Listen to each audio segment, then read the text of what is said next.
back. I'm amazing. Kick him in the head! What's up? And as always, I am the host. Now, tonight, with UFC Undisputed champion.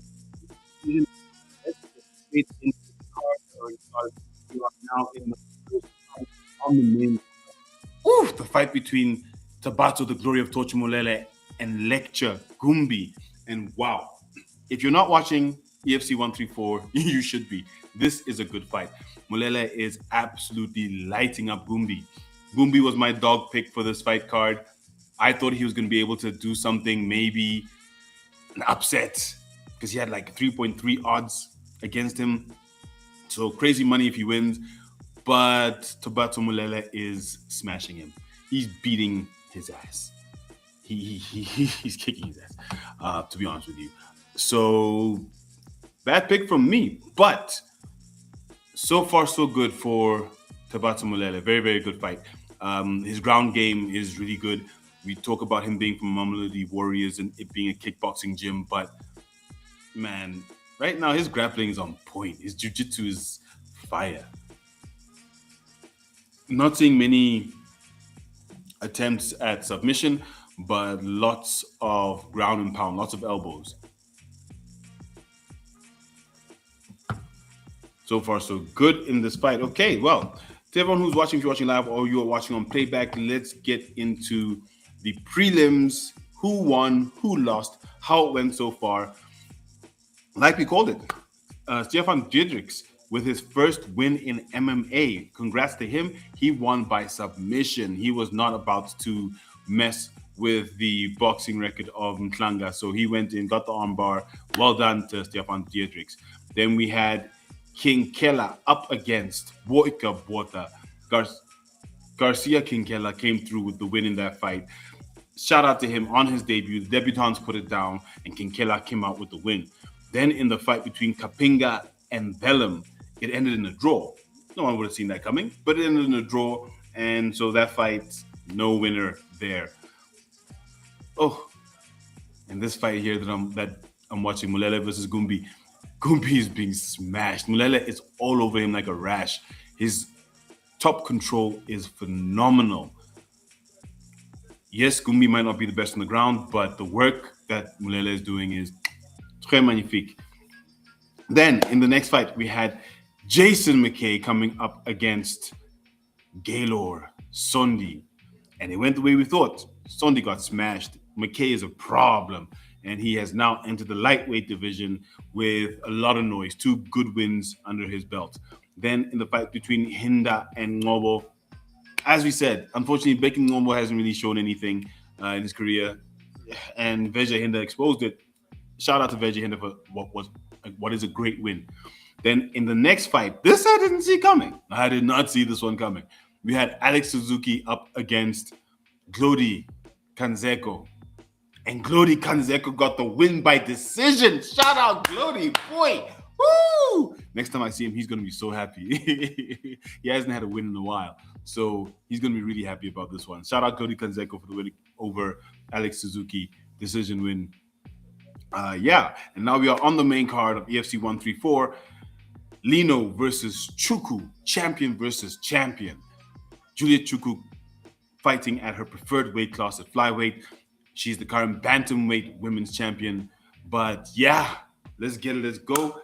Main card is fire so far. 1 minute left in the first fight between Tabato Molele and Lecture Gumbi. One thing I like about Lecture Gumbi is he does not give up. This man does not give up. No matter how bad you beat him, and he's getting his ass beat. No matter how bad you beat him, he usually hangs in there. And the head kicks that Molele is throwing has just made me a fan. I am now a fan of Tabato Molele. Tabato Molele, Glory of Torture, boy, I'm there for you from now on. He landed the perfect crane kick on Lecture Gumbi in the first round. You know when the fighter's here and the head does this? He hit that one with a perfect crane kick. Oh, they're doing the Max Holloway point. Let's see if anything can happen here. Come on, go in, boys. Oof, oof. Ooh, Molele is absolutely smashing Lecture Gumbi. Lecture's flailing around tragically. I didn't see anything from Lecture Goombi in this fight. I thought he had a little bit more. He didn't really show much of his skill because he's a great boxer. He's got good foot movement, but he didn't show much of it. And that's credit to Tabatu Mulele. He was firing on all cylinders the entire fight. His stand up, his grappling, his ground game, his control, his ground and pound, everything was on point. He caught a nasty left from Gumbi in the second round. It wobbled him, but he kept going. That was actually a good fight. Performance bonus for me. Performance bonus for Tabatu Mulele for this fight. That was a great fight from him. But let's see how the judges find it because it's now gone to decision, and we know when the judges get involved, what you think you know is not what it really was. So let's see what the judges have to say about this fight. But look at these elbows, man. He was just smashing this boy. Absolutely smashing him. So much for my pick of Lecture Gumbi. Unfortunately, this was not his fight. This was not his day. So if you put some money on him, apologies. On to the next one. I think it's really credit to Tabatu Mulele. He was really on form tonight. You can see he trained well, trained hard. He was prepared.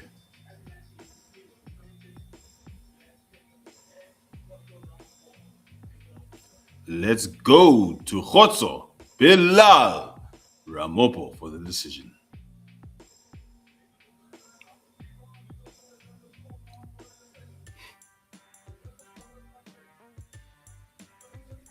(30-27) A unanimous 30-27 win for Tabatu Mulele, the glory of torture. Shout out to him. That's a good win.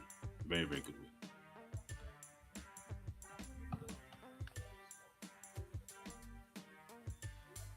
I wonder what's next for him. You, my friend. How do we disconnect you?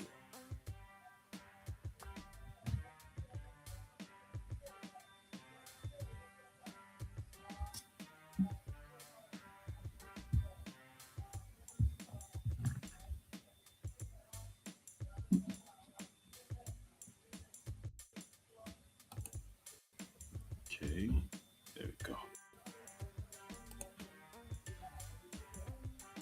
So now we look forward to the next fight on the main card, the fight between Pharaoh Spunky Godfrey Mkhwanazi and William Ragnar Lekana. So that fight's going to be very interesting because both fighters are what we would traditionally obviously call strikers.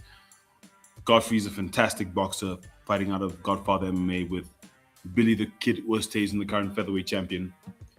And Lekana's strung together a bunch of wins. I think he's 3 wins in a row. And he's actually starting to look like a prospect.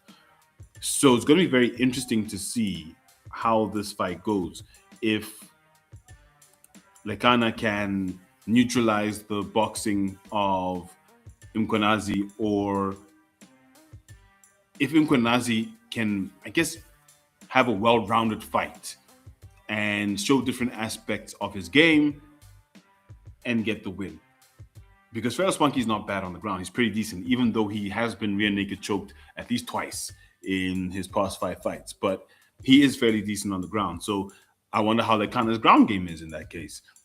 Fighting up Dominator's Den should be decent, but we know the Dominator's Den guys are very boxing angled in terms of their preference. Heavy boxing influences, whether we're talking about your Vince Bam Bam Blitz Bembe or Stefan Diedrichs, for example. So interesting to see how that fight's gonna go. Ooh, we got somebody in the chat. Shout out Case Files SA. Welcome to the stream. Yes, Mulele absolutely brought the heat. I'm actually very impressed. Number of head kicks that man threw in that fight. You got me as a fan. There's no question, because Gotta love it. So well done to Batumulele with all those head kicks. I can't wait till I can actually get some screen grabs of that and post that because those are great, great head kicks. Zane Eblin. One of his related is Johnny Eblin. He's the head of Night Guard Security. Which fight are you looking forward to on the main card, Case Files SA? Is there any specific fight you're looking forward to? Because we have, after the Pharaoh Spunky fight, we have Vince, as I said, Bam Bam Blitz Bembe coming in against Khanyo Maqam. Oh, I can't wait to see this fight. Look, once again, I took a bad dog bet, right? I took Vince Bembe. Case Files, you can chime in here. I know one of your favorite phrases is Vince Bembe is getting cooked. But, you know, there's something in this fight that I think Vince's experience is just going to edge Khanyo Maqam's power and all that he brings to the table. So I've gone for Vince Bembe.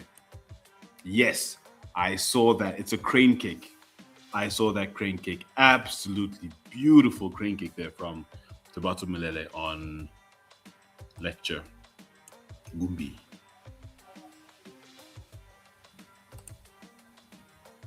I'm also looking forward to Vince's fight. That is the one, other than the title fight, that's the other fight I'm looking forward to.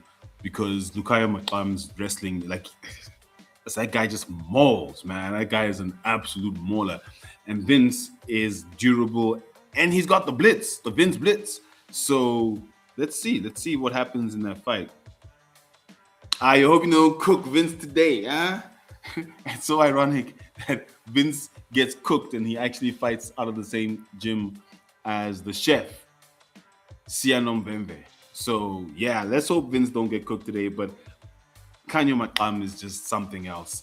And I know I'm praising him. He's only 1-1 in his professional career. You know, it's one of those fights where he'll either be a prospect or nothing. It's interesting to give him someone as experienced as Vince Bembe, 8-7 Vince Bembe. So I'm looking forward to that fight. Ish! Let's hope he beats all the allegations. Vince Bembe ain't getting cooked tonight. Let's see. Look, even if he takes an L, you know, if it's a good L, it doesn't really matter. You know, you don't want to see him getting sparked in the first round or tapped, you know, beginning of the second round or something. You know, you want to see Vince Bembe for a full fight. So let's see how that fight goes. That's definitely one I'm looking forward to. Biggest surprise on the prelims for me. Jungula. So Sisa Jungula versus Thapelo Seabi. Yes, I agree. Interesting fight. If I looked at the weigh-ins, Seabi is just a little bit taller, and it's going to be interesting to see PEFSA wrestling versus CIT wrestling. Very, very interesting. I don't know. I've gone for Jungula, but I think Seabi might actually be able to do it because he's, from what I saw, weigh-ins, previous fight, how he carries himself, all that height, I think there's a chance there. There's a chance there. Thank you so much, Case Files. I got all this artwork back there.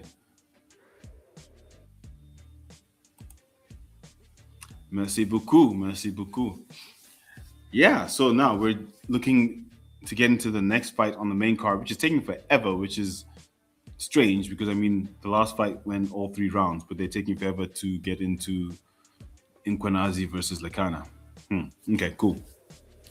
But yeah, let's get to the prelims right quick. Let's see if I can actually show some snaps. So, yeah, I think Sisa Jungula is about 5'3". Lecture Gumbi, who just lost, he's 5'3". You know, I know someone who's 5'3". So yeah, these dudes are diminutive in stature. I think Ngamtwini, Lishan Ngamtwini is about 5'1", 5'2", something like that. Something diminutive, as the English would say, or as the English goes. So let's see if I can pull this up. Let's have a quick look at some of the snaps from this fight card from the EFC page. Let's refresh. Ooh. I think let's get rid of that before we get in trouble. I don't know how to get rid of it. It doesn't want to go away. It's gone now. So I wanted to show you guys some pictures from the earlier fights on the prelims, but turns out my Twitter decided to drop me at the weirdest freaking moment. No, thank you. But yeah, insane win from Veja Hinda. He basically flatlined Ngobo, looking very similar to how Ngobo got flatlined by Ntando Zondi with a nasty liver kick, followed by a nastier right hook. Beautiful KO. Same thing with Jason McKay. Nasty left hook to take out Gelo Sondi. And Bruce Mayasi won by KO. Very, very beautiful KO. Head kick involved. So let's go. I love the EFC don't play with its head kicks. Thank you, boys, so much. And ladies, you guys always put it down. Beautiful head kicks. Like I really enjoy watching EFC. You guys are always amazing. So shout out to all the fighters. Yeah, and then the Kapinga Vellum fight ended in a draw. Draws are always unexpected. And then we had the Anaconda Garcia Kinkela, meaning my boy Bota Boyka. Bota Boyka.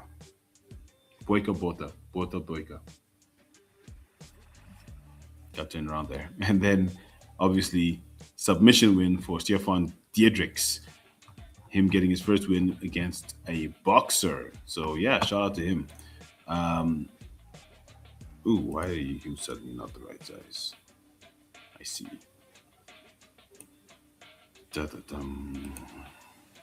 Yes, 5'3". Diminutive in stature, to say the least.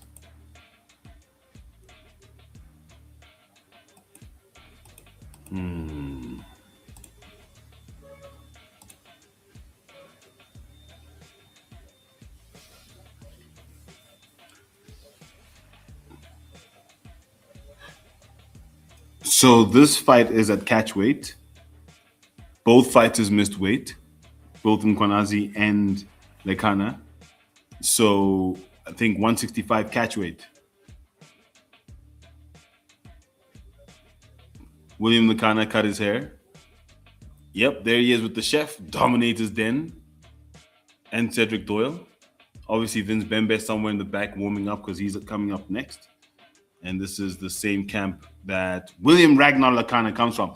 So this fight card's gone pretty much as I had expected, with the exception of the draw in Kanzeko. You're like, well done, Lodi Kanzeko. I'm so excited for the guy. So excited. I don't see the Kraken in the house tonight. I wonder if he is there. Shout out to the Kraken. If you do not follow Achi the Kraken, do give him a follow. One of the top MMA content creators in Africa.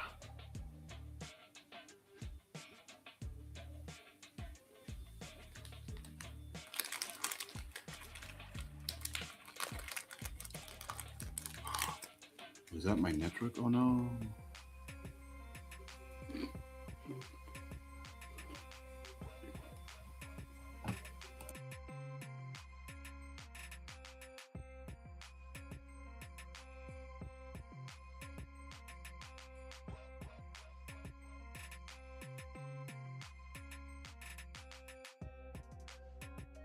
If you're watching live or you're watching on playback, please do not forget to comment, like, and subscribe to the content. Kick him the head. We are here for all your MMA needs when it comes to the EFC, PFL Africa, and MMA in general. But those two specifically, and of course UFC, because there's an African fighter fighting the UFC. Let's get it. Let's go. We are there. Here comes Feral Spunky. A lot of people always tell me they have no idea what Godfrey really looks like because they've never seen him without glasses. Shout out Feral Spunky.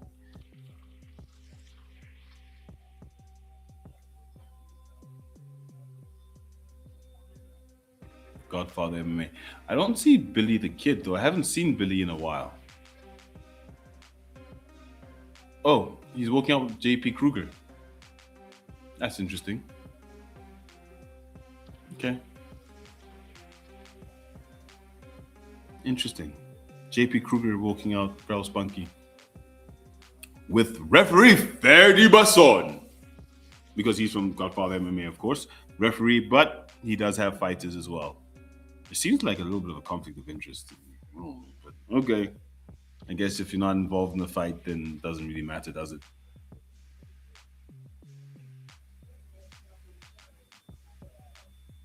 JP Kruger. Love chatting to JP. I haven't chatted to JP in a while. Absolutely love chatting to JP Kruger. Let's go, Godfrey. So in this fight, it's a tough one, but you know I love me some Feral Spunky. Uh-oh. There's something wrong with his gloves. So they're checking Mkhwanazi's gloves, referee P.D. Coxon. Oh, it's his nails. They need to get nail clippers to cut his nails. Is that Juliet Chukwu? Hey, that's Juliet Chukwu. She's sitting there chilling right next to Feral Spunky. She should be warming up for a fight. I guess the fight's a little bit far, but okay. It always fascinates me that they have nail clippers close by.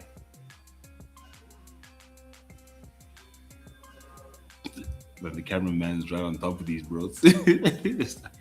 Right on top of them. The one dude looked like something out of a meme. Damn, I saw that nail flying. Damn, those nails were long. Like he clipped one of his fingernails and he went pew! Pew, pew, pew.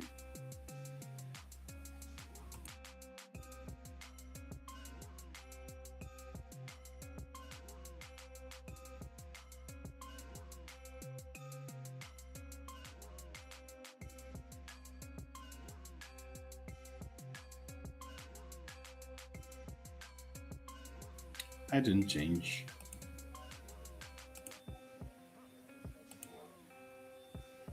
The card. Did I even download the card? Yes, I did. There we go. All the winners on the night so far. No, Ferdi does not train with JP. So that's what I'm finding very interesting because JP Kruger is House of Tinkerbell. We all know this. But, Feral Spunky is only 25. William Lekana is 29. Okay. So it's interesting to see House of Tinkerbell head coach, JP Kruger, coming out with Godfather MMA. But, you know, a lot of the gyms work together. There isn't that sort of like intense, unnecessary rivalry between the gyms. So I guess I'm not surprised that they work together. I mean, if you look at the Smith brothers, they were at Pandemonium, but then they were also at CIT. So CIT would walk them out sometimes. Pandemonium, you know, the whole national structure, if you've come from IMAF and all that. So I'm not surprised, but it is interesting. It is interesting. Godfrey's record is 4-4. Come on, Godfrey. Come on, Feral Spunky. Let's get it. Let's go. I don't know. This is going to be an interesting fight. I'm looking forward to this fight. This is a good main card. This is a very good main card. I am looking forward to every single fight on this main card. The referee, Bobby Karajanidis.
And we are live with the fight between Mkhwanazi and Lekana.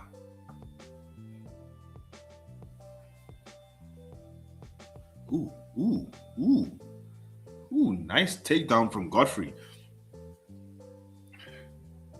Lekana attempted a deep kick,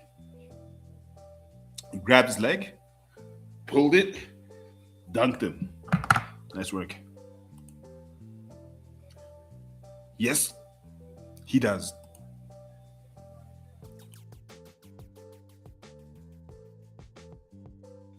Now, Mkhwanazi has Lekana in a nasty rear naked choke, but let's see if he can finish it off.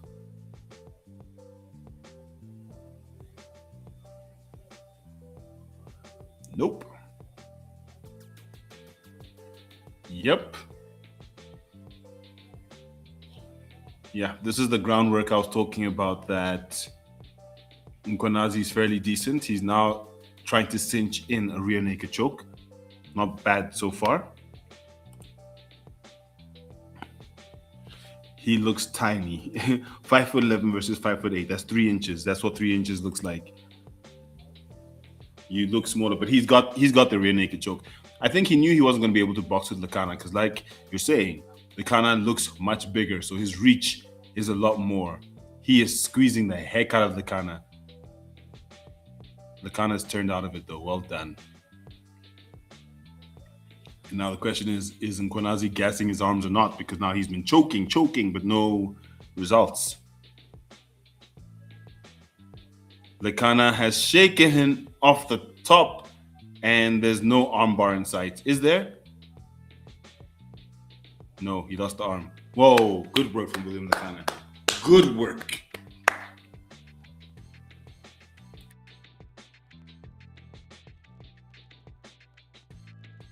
How the tables have turned. Now, Lekana was trying to get in a rear naked choke of his own. That K. Lekana's knee, I don't know if that's ash or what's that on his knee. It looks like powder or something. I don't know, because what is going on with that knee? Yeah. I see that. Shout out to everyone who is watching, whether you're watching live, whether you're watching on playback. Please don't forget to like, comment, and subscribe to the channel. It really does help the channel. Really appreciate it. Ooh, Lekana is bleeding. Or is that his gum shield? Interesting. Yep, lots of blood in his mouth. And Mkhwanazi is going right back for rear naked choke. He's a little bit high. He doesn't have the butterflies in. Now he needs to butterfly them to get them in, because he's got the hooks. He's almost got the hooks. He's just not hooking. But he's all over the back of Lekana. Lekana's stuck. So what, 1 minute? I think Mkhwanazi can finish out this first round with the win. He's too high. Lekana's going to shake him off. He doesn't have the hooks in. Okay, now he's got Lekana flat on his stomach. So if he knows what he's doing, he can finish this. And there we go. He's got the choke in. He rolled with it. But Lekana's turned so good. He's turned right out of it again. I don't know how he got out of that. That was intense. Like, he just rolled out of it. That was good work. Not bad from William Lekana, I must say.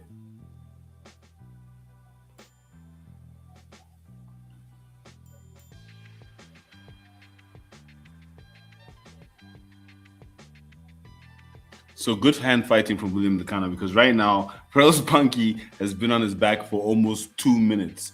His ground control time is through the roof. Not something you would have expected, or I would have expected, because I was like, he's boxing. But I mean, look at him now. He's showing some prowess on the ground game. Second fight in a row. So Tabatu Mulela in his fight, he showed phenomenal ground game coming from what we know is a traditional kickboxing gym in Mamelodi Warriors. Now you've got Feral Spunky, who we know traditionally as a boxer, all over the back of Ragnar Lekana. Interesting. It's nice to see these fighters growing in their fight game, you know?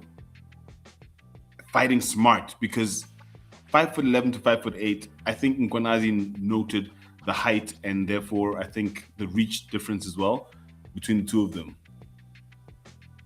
Immediately grabbed the leg. He should have swept him. He did sweep him. And then he put in a beautiful sweep in the first minute to get the takedown. And he flipped Lekana onto his back. Almost gave up his neck. It's a good fight.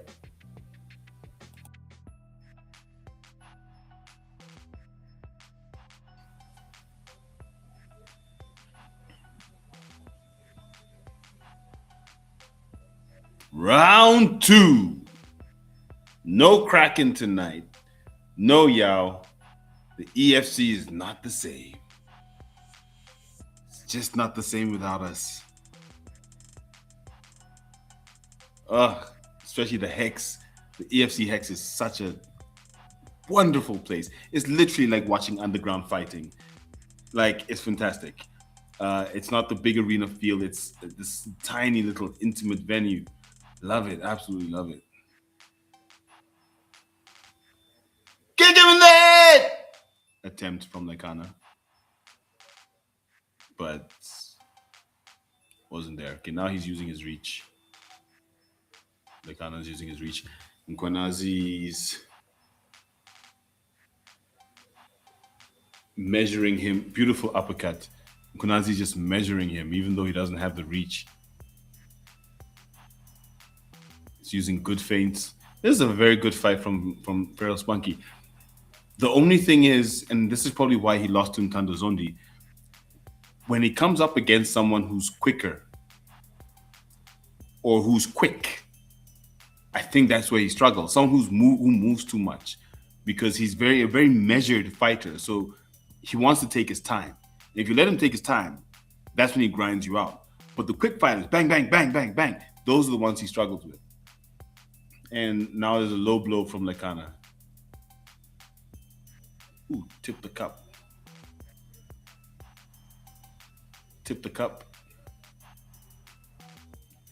Ref is telling him, bruh, listen, easy. Easy on the package, okay, my friend? Take it easy. Okay, well done, Pharoah Spunky. Not too much time off. We're back in 3 minutes, 50 seconds of the second round. Ooh! Piston jab there from Mkhwanazi. I know it's only one round in the bag, but Mkhwanazi is definitely winning this fight. 10-9, no question. And if you're Ola, you might want to call 10-8. And if you do not follow Fight Week Show, do subscribe to the Fight Week Show on YouTube. Follow them on Instagram, Fight Week Show with Ola. Amazing content they do over there. One of the many podcasts that you need to watch. Rambling Dad podcasts out there. Two of the best crossover MMA, making the walk. Fantastic content they put out weekly. S-Dog's MMA Talk. Shout out Sterling. Ooh, big nasty left hook from Pharoah Spunky there.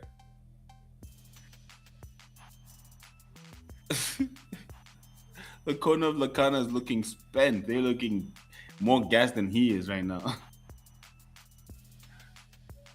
Oh, that body shot hurt him. Oh, if they hit him with another body shot. Oh, Pharoah Spunky just carried him across the Hex and dumped him. Took him right to his corner. Oh, what a performance from Pharoah Spunky. What a performance. Shout out in the house. Dadley, how you doing tonight? Welcome to the stream. Jason McKay plus Alex Suzuki was a bust.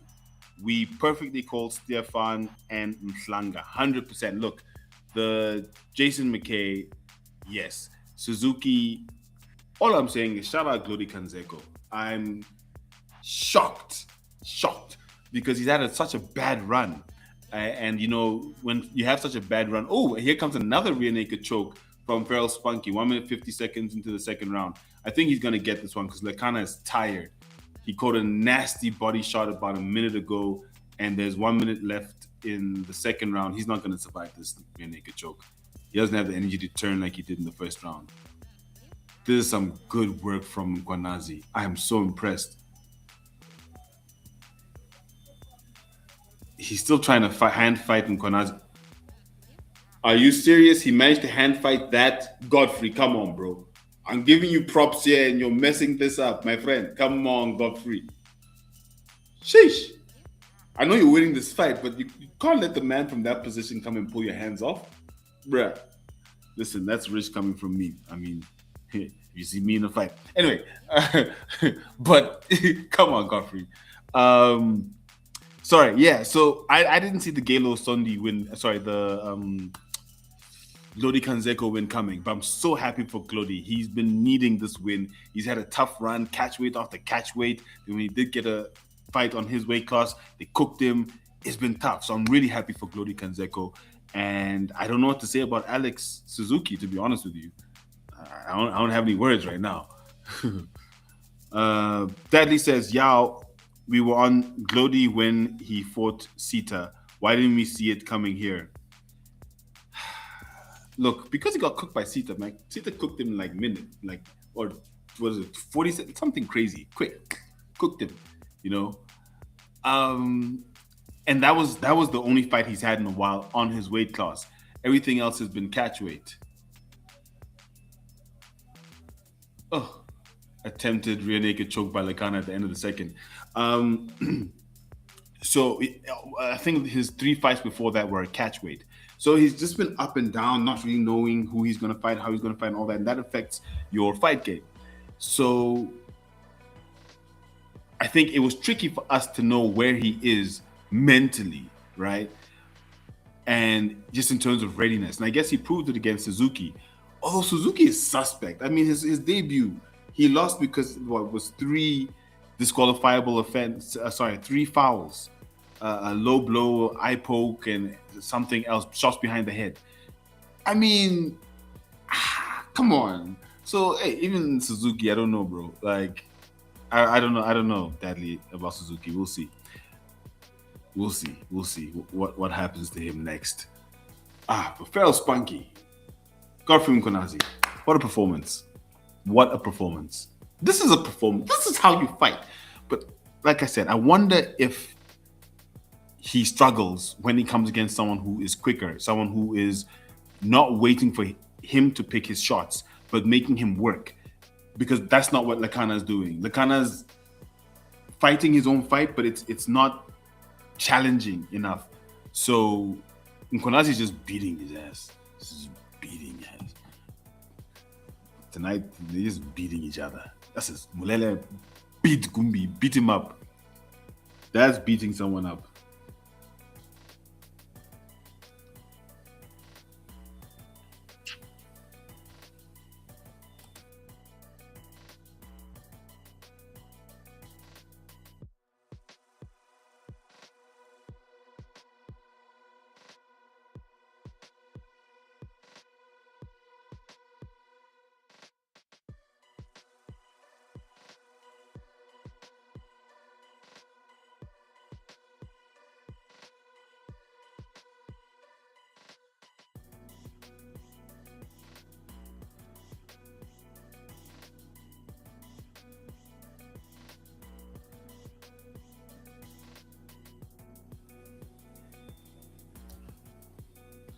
And even where it comes to the striking, Godfrey is putting it on him, using his feet.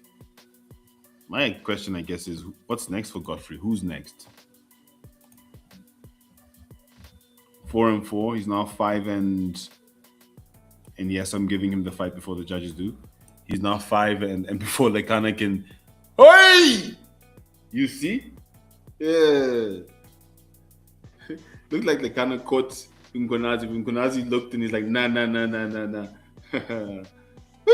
Imagine, as I'm about to give him the fight, they knock him out. That'd be crazy. Crazy. Okay, so, no. He's chill. Mkhwanazi's chill. Still picking his shots. So, as I was saying, giving Mkhwanazi the fight before he actually wins. Hey, he caught Lekana there. Oh, that was a beautiful uppercut. Beautiful uppercut. Another one. Now he's using his boxing. Third round. He's like, listen, don't forget I'm a boxer. Just because I messed you up on the ground, don't forget I am a boxer. Oh, he's touching up Lekana. Lekana is trying good leg kicks, but Mkhwanazi just walking him down. As a 5'11" man, how you let someone 5'8" walk you down? Use your range, bro.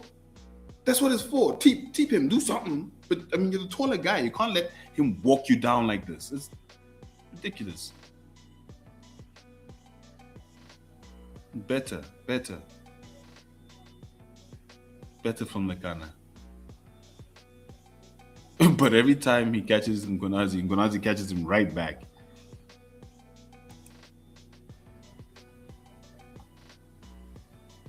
Why does this crowd seem so dead? Oh, I know, because I'm not there. Oh. Mkhwanazi is now yelling at Lekana. Lekana's he's in pain. Good fight, but Mkhwanazi just showed levels. Mind you, Lekana made Alistair Kunene quit on the stool. Oh. Oi! Oi! Look at Sianom Bembe yelling. But unfortunately,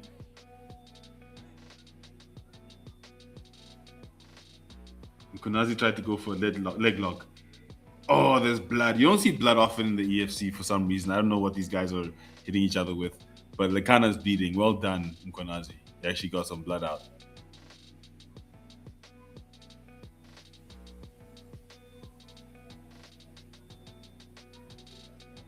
Now they're in the corner of Dominator's den.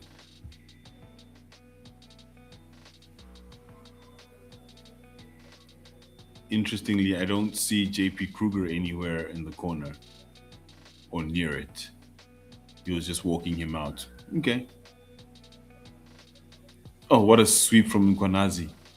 Oh, what a sweep. Now he's got side control. I'm not sure if I got that one right. My bad if I got it wrong.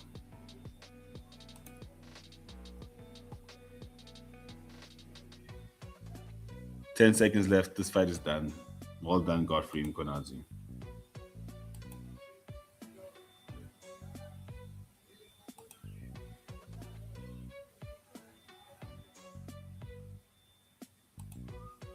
Shout out Feral Spunky.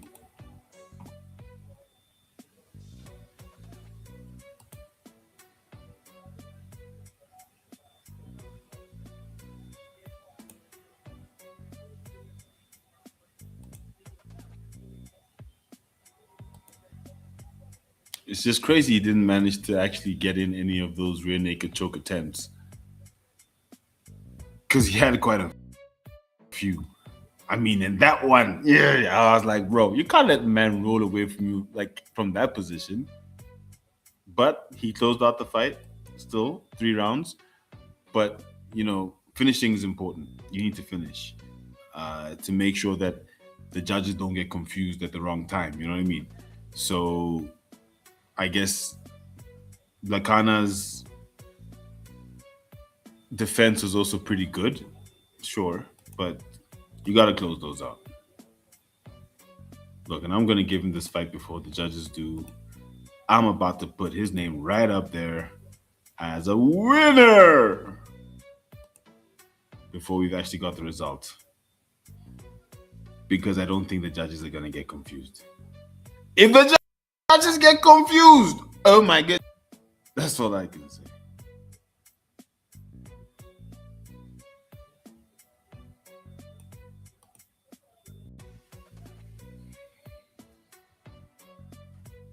Let's see what the judges have to say about this. And JP Kruger appears.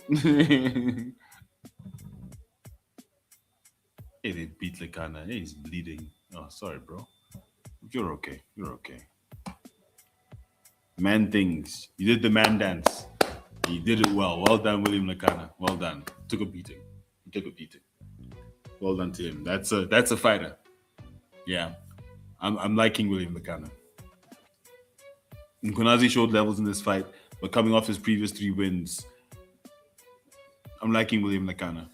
Yeah, he just needs to improve in his game because here, like I said, Feral Spunky showed levels. He just showed levels. His entire fight game, striking everything, he showed levels, and it's a case where Lekana needs to get to those levels. He can. He's decent. 30-27. 30-27. All three judges.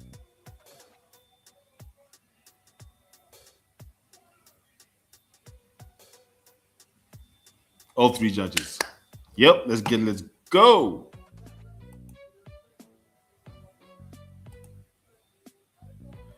Case Files SA says, another good fight. The boys are bringing their A game tonight. Yes, they really are. I'm really enjoying the fights. Lekana took it like a champ. Yes, he did. Shout out William Lekana. That's what you want to see, right? Even if he had gotten rear naked choke, he still brought the fight. It wasn't bad. It wasn't low skill. Mkhwanazi was just better, and his game plan was better, and his skills were better. But it was a good fight.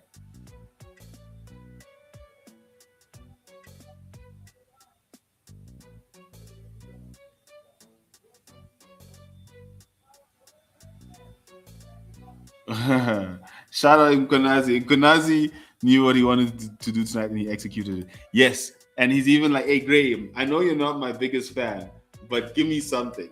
Oh, he knows his matchmaker. Well done, Feral Spunky. I'm glad you know your matchmaker. We love you out here in MMA, in the South African MMA world. No, but really, JP Kruger, what you doing there? Huh? Brendan, tell us, what's JP doing there? I thought you said he was just going there to chill, but he's in corners.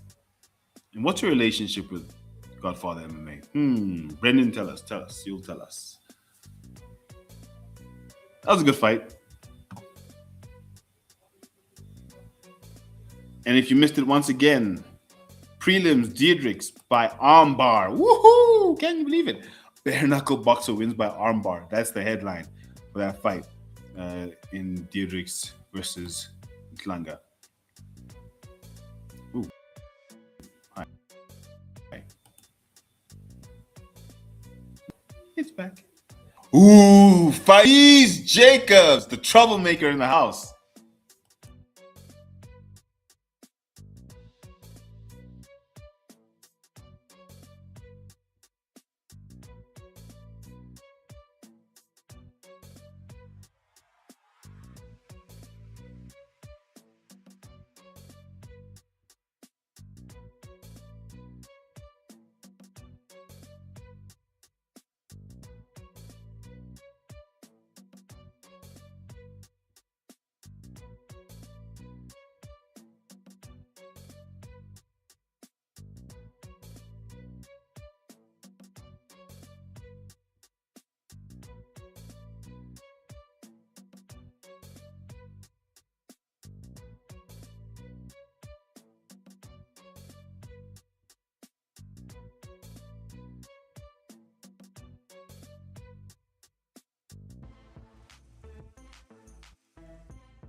Is there a sound that is too high? Hello. I am back. I was just listening to the Faiz Jacobs interview because that is the sound that is too high on my side. Hello. Can you hear me? Naughty, naughty case files, they're saying. Naughty, naughty.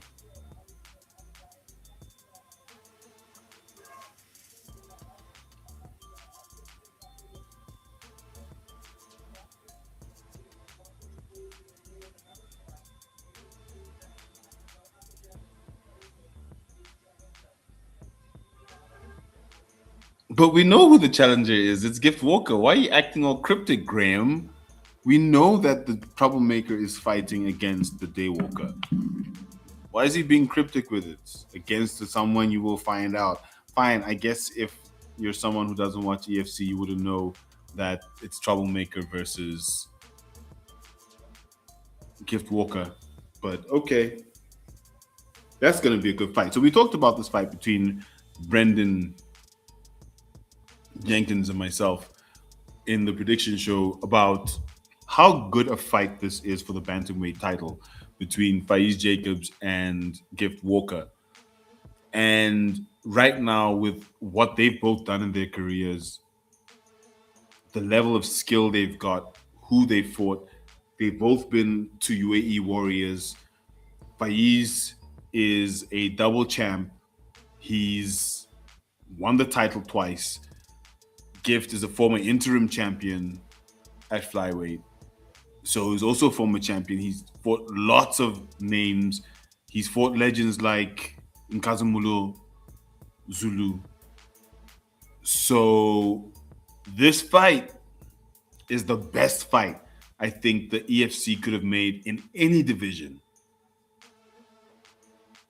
Yeah, so why is Rain being cryptic? They literally just made an advert of Gift Walker versus Faiz Jacobs. But he's like, and he'll be facing off against someone that you will find out. Bruh, you put this out on social media already. You did an advert of it. Anyways. So yeah, I think it's definitely the best fight the EFC can make across all divisions. Where both fighters are coming in with a level of pedigree that makes the title fight worthwhile. It gives the title credence. It makes it a title that someone would want to come and get internationally to say, I got this title, I beat these guys. So very, very exciting fight, that fight between Faiz Jacobs and Gift the Daywalker. Troublemaker versus the Daywalker. Cape Town versus Springs. Woohoo! Woo! That's going to be a fun fight. That's going to be a good fight. Shout out to everyone who is watching, whether you're watching live, whether you're watching on playback. Please do not forget to like. Please do comment. Put it in the chats if you are watching. And definitely subscribe to the channel. It really, really helps. We really appreciate it. Please do subscribe to Kick Them in the Head! All things African MMA. Oh, and now we're in between fights. The last fight we just had was between Godfrey Mkhwanazi, who came out with the win, and William Ragnar Lekana. It was Godfather MMA versus Dominic's Den. Damn. Oh my gosh. I feel like that girl whose wig fell off during the interview. That's what that felt like. As I was saying.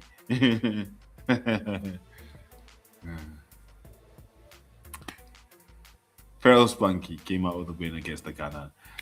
Mulele. Oh my gosh, I put the wrong winner there. Gumbi didn't win. Gumbi got smashed. They smashed him. Like, they absolutely smashed him. I've got him with the green circle. How embarrassing is that, yo? This guy got smashed. Can't put a green circle around his face. The Batu Mulele, I'm so sorry, dog. Like, oops. Because you smashed that man. Like, he didn't deserve to have that green around his head at any given point in time. At no point in that fight did he deserve to have that green around his head. So that's honestly my bad. That's my bad, because you beat his ass, dog. Smashed him. Smash. Okay, let's correct this.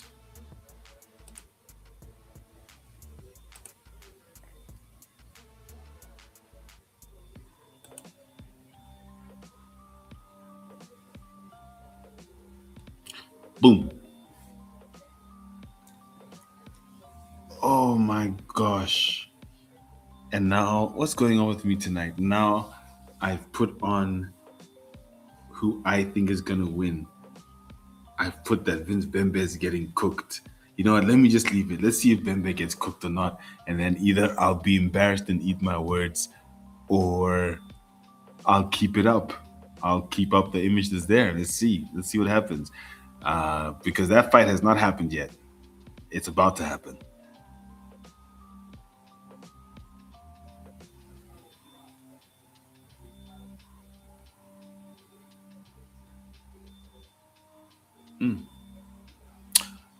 Oh, so Thapelo Seabi, my bad. He's actually from Polokwane. He fights under the former featherweight champ, the GOAT, Smiley, Igor Kabesa, who's currently doing commentary for EFC.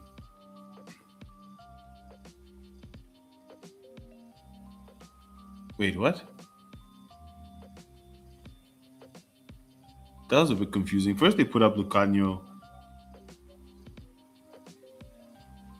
Maqam, and now they put Thapelo Seabi. Okay, they put the wrong promo. They put up the wrong promo. Oh, whoa, whoa. Coming in with Lisa Ngamatwini and Demar Pena. Fun corner there.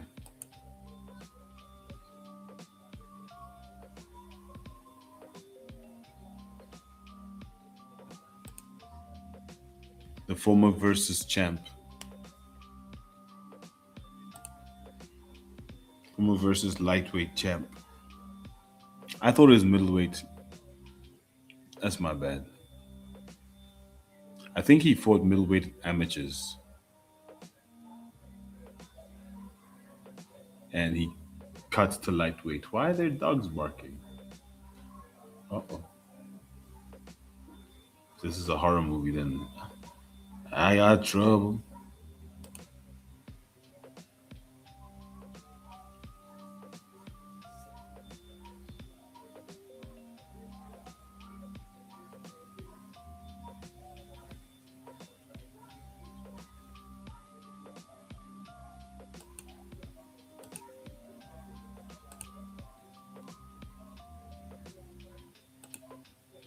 There we go. Corrected. There we go. Khanyo Maqam walking out. Ready to smash.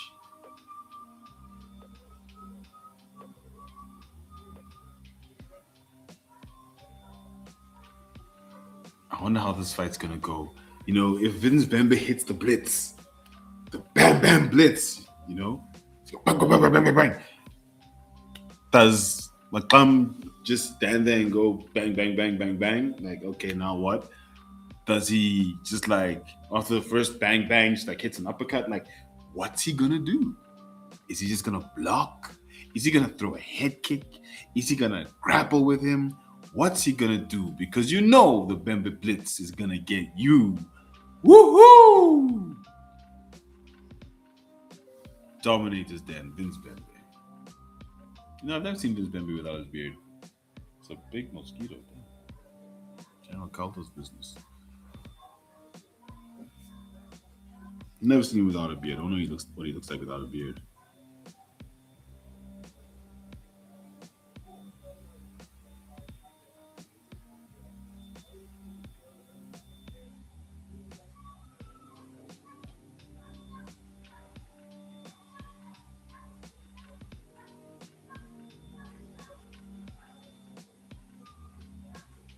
Man, who is beating that dog out there, and where's that dog from? I have never heard a dog here.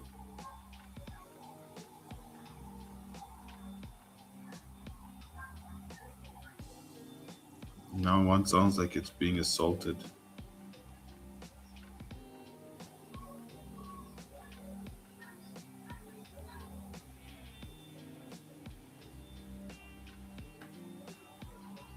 Vince Bembe.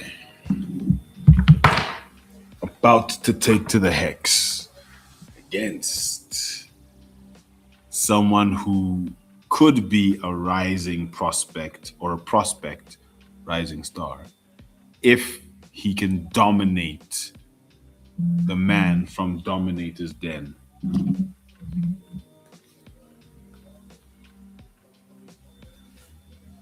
His last win was against Musa Setwape.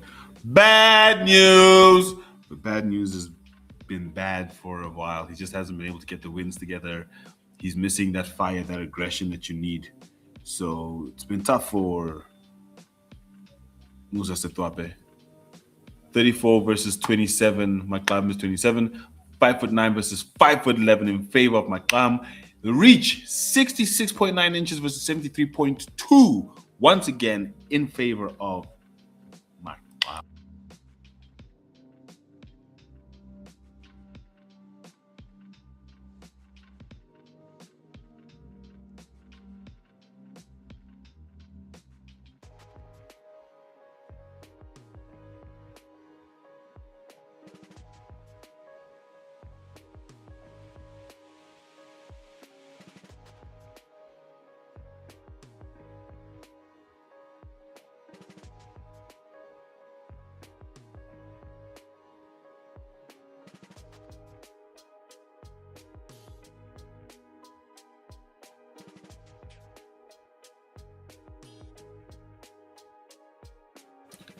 So Vince Bam Bam Bembe. Vince Blitz Bembe. Actually, Vince Bam Blitz Bam Bembe. Geez, that's a lot of P's. That's alliteration. Thank you, Michael Bisping. But for real, Vince Blitz Bembe, because he throws a blitz. Vince Bam Bam Bembe, because when he hits you, it goes bam bam. That's the true story of this one. And I absolutely love it. I can't wait for this fight, and this fight's about to get going.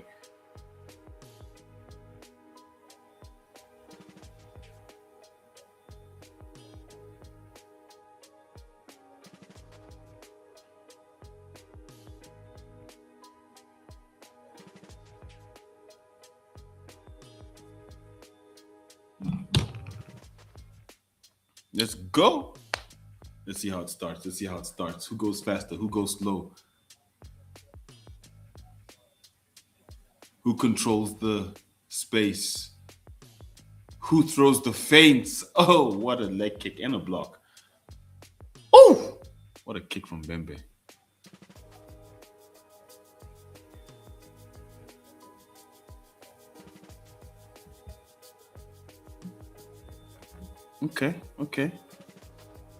Okay. They're taking their time. Maqam is not yet showing his power, but he is. Oh, takedown.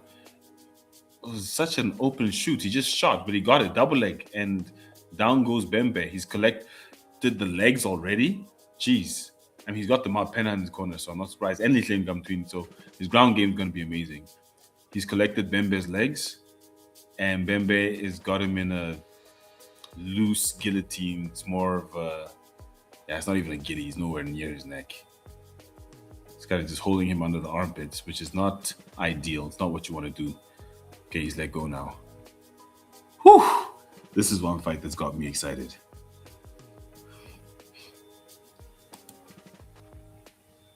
Why does this fight feel illegal? How is Khanyo just a big baby? Looks like a big baby.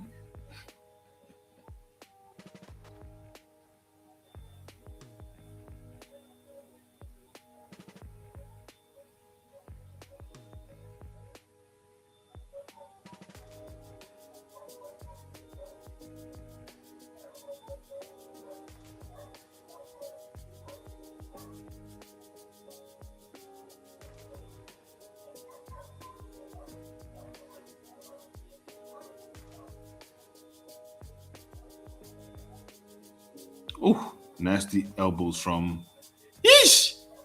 Oh, Khanyo is cooking Vince Bembe. Oh, good work. What a sweep from Bembe. What a sweep. I didn't see that coming. And Maqam goes straight into a triangle. Who is this guy? Oh my gosh, he reaches down, grabs between Vince Bembe's legs and sweeps him. Hey, but Bembe defends. Oh, what a fight. This is some good stuff. This is a good fight. Bembe getting in some elbows there. And I see Brad Block isn't a ref tonight. He's a judge.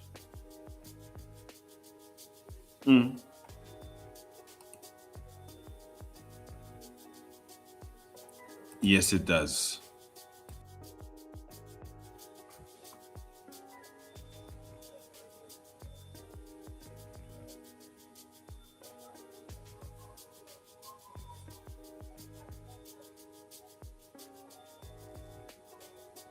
Maqam now is in full mount. Bembe's got his back against the cage. Now he's giving up his back to Maqam, but grabbed his arm, pull him down. Well done, Vince Bembe there. But each the elbows. Maqam is just raining down these nasty elbows. Now he's got Vince Bembe's back. Now he's got Vince Bembe in full mount. Bembe's getting smashed. No fun at all for him.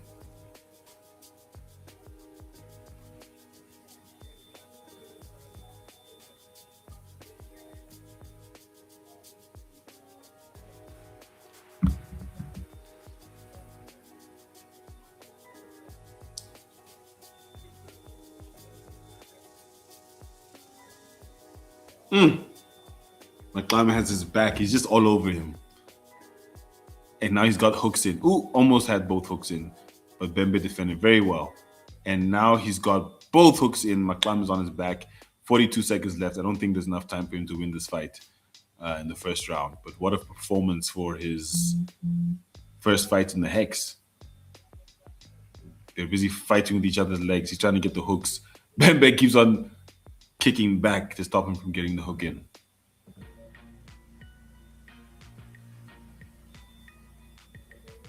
Okay. 10-9 Khanyo Maqam. No question about it. Ish, and I picked Vince Bembe like a bum. It's like I don't learn. I always pick Vince Bembe. He keeps getting cooked. I don't know case files that say how Bembe keeps getting cooked and why he's getting cooked like this right now. He's getting cooked. They're cooking him. Cooking him with elbows, everything. He's cooking. He hasn't even been able to do the blitz once. Huh? How are you gonna call him Vince Blitz Bembe or Vince Bam Bam Bembe if he's not doing it?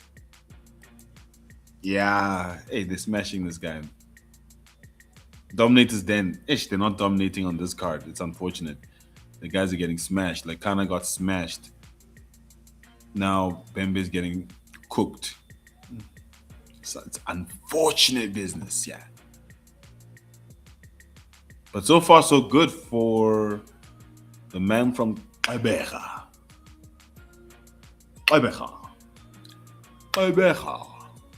Yes, from Ibeja. Okay, let's go. Round 2. Let's see who's going to take this round.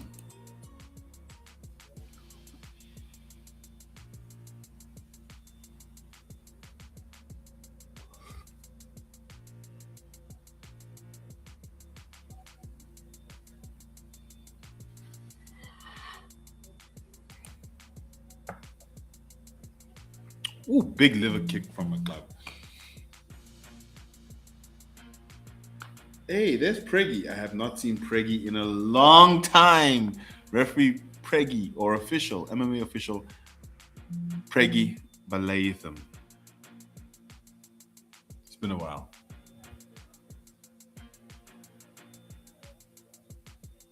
Oh, big elbows from Bembe. Referee Petey Coxon overseeing the action. Looks like tonight they've given Brad Block a break. So many B's. Jeez. Oh, Maqam is now basically in full mount. He's about to smash. He's about to rain down some nasty elbows on Vince Bembe. You can see it coming. He just collected him off the cage. There's elbow number 1. There's elbow number 2, 3, 4, 5. Yo, it doesn't even look like the same weight class. The way he's bullying Vince Bembe. This is why I thought this man was a middleweight. He's just bullying Vince.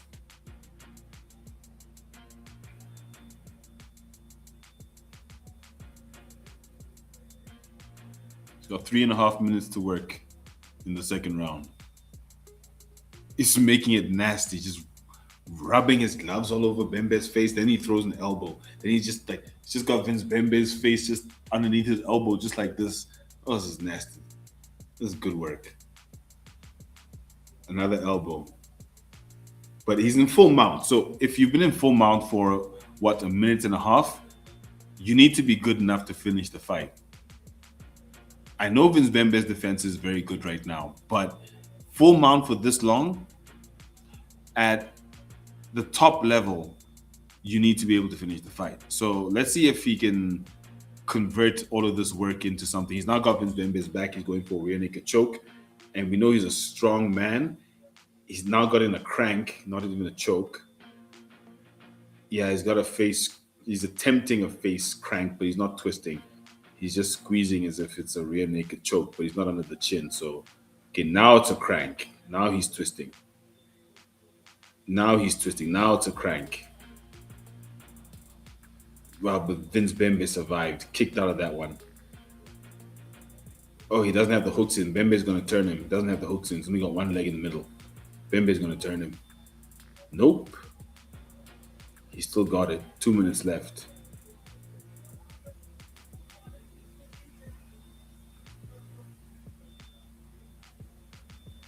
So Vince Bembe is 2 rounds down.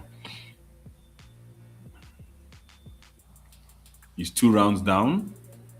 And I don't see what he can do in the third round to win it, to be honest.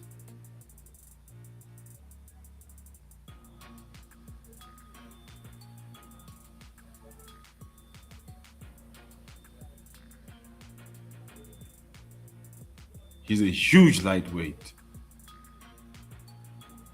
Massive. I'm telling you, this man's a middleweight. He's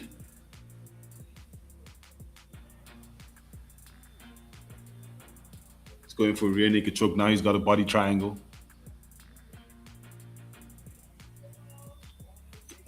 Now he's going for another face crank. He can't seem to get underneath Vince Bembe's chin. Oh, and Bembe turns. Bembe turns. He tried a Derek Lewis there. It didn't work because Maqam is now just in full mount, just collected him, putting the elbows back in. he was actually better off on his back. He was better off with Maqam on his back because right now this full mount is not helping Vince Bembe because now it's elbows. It's not just a submission attempt, not just attempted rear naked chokes. He's receiving strikes. We know strikes count, damage. That's how you get there. And now he's just being beaten up now. So, ooh.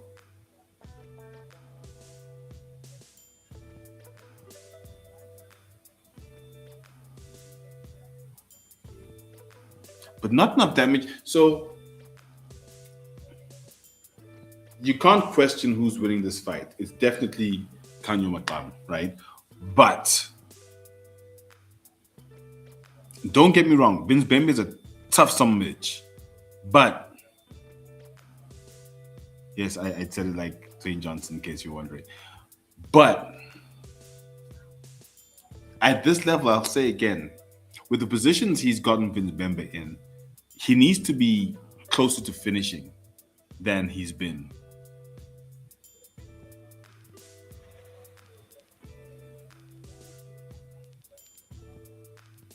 Because he's good.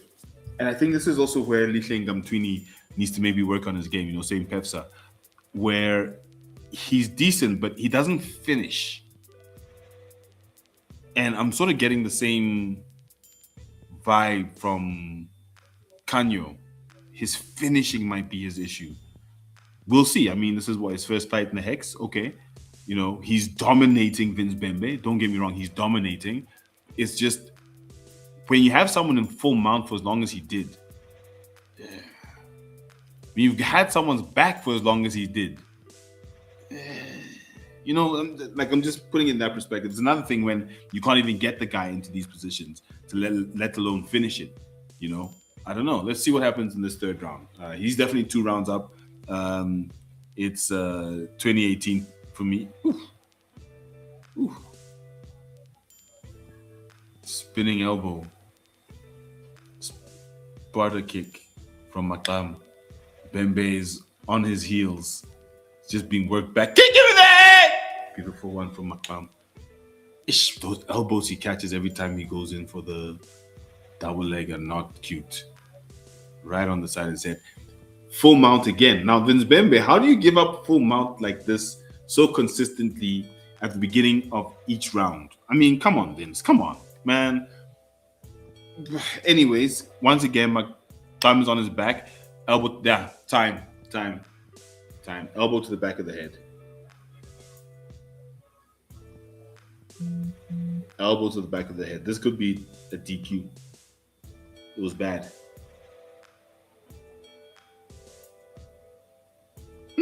After being cooked the way he was being cooked, Vince is getting off. Nice. Because that was if anything, that's 1 point. If anything, that's 1 point. He caught him right in the back of the head. And Smiley doesn't like that because he was hit in the back of the head. And that's why he hasn't been able to fight since December 2024.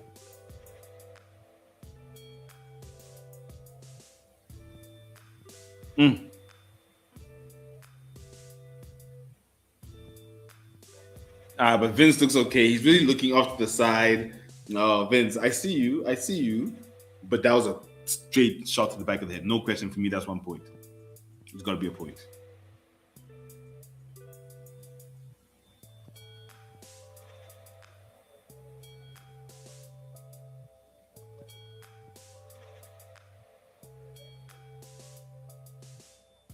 Bembe's trying to recover, but look, that was flush to the back of the head. It was nasty.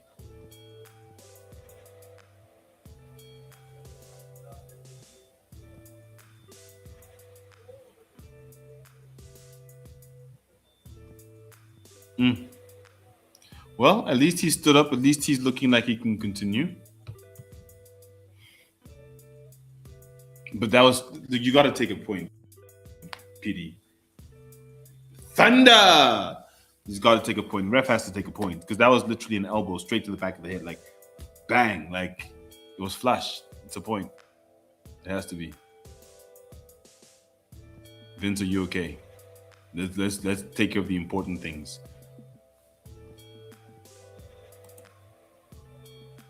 Yes, if I was Vince, I'd be acting too. But look, we saw what happened to Rudy. We saw what happened to Smiley. As long as Vince is okay, if he's not okay, let him stop it. Like whether he's acting or not, it doesn't matter. It's not worth the risk. But he looks fine, fortunately. You got to take a point, ref.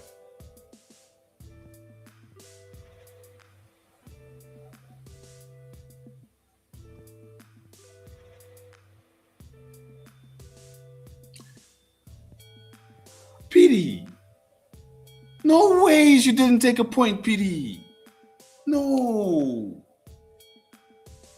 That's gotta be a point. That was egregious. That was bad. It was bad. And I mean, the guy is up anyways. You need to teach lessons in a situation like this. He's winning the fight already. You have to take a point there. That was straight elbow to the back of the head. You have to take a point. But they didn't take a point. Okay. And now Vince is just being beat up again. No blood. And this is what I mean by the something with the finishing. There's no blood. I mean, Feral Spunky's the only one who got any blood tonight. No, the elbow was bad. It was to the back of the head. Back of the head is the back of the head. How bad it is, I don't... It was straight. It was bang, back of the head. You know, the severity is neither here nor there. It's like with football, when it's a bad tackle, even if the guy wasn't injured and you had studs up, dangerous tackle, red card, you're off, baby.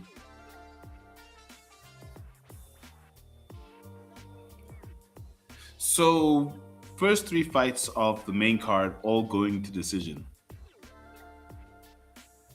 Mm, hmm. Okay. Uh, mid back is middle. I want to tell you, the mid back is the middle. Um, 3 fights, 3 decisions. Whew. What does that mean for the co-main and the main?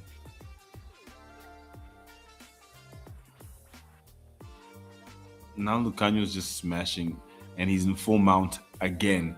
And this is what I'm saying. At this point, he needs to know how to quickly cinch up an arm bar. I don't know, do something. But clearly, the finishing needs to be worked on because now he's just trying to smash Vince into submission. But Vince's defense is good enough. Although if he gets another maybe 6 shots, PD's gonna call it. Yeah, PD's gonna call it. 1, 2, 3. Oh, he turned it just in time. He was 3 shots away from PT stopping this fight. 6, 7. Okay, no. 1, 2. Okay, another 6. 1, 2, 3, 4, 5, 6. It's over. It's over. The same way he gets smashed, he got smashed again on his stomach. Every single time they put his Bembe on his belly and they smash him like this and they smash him like this in the head and then he does this. He covers like he's one of the 3 little bears. No, 3 blind mice. No, 3 monkey. Whichever one it is. Hear no evil. Come on, Vince. Shout out to Khanyo Maqam. Shout out. So I didn't prematurely circle you for nothing.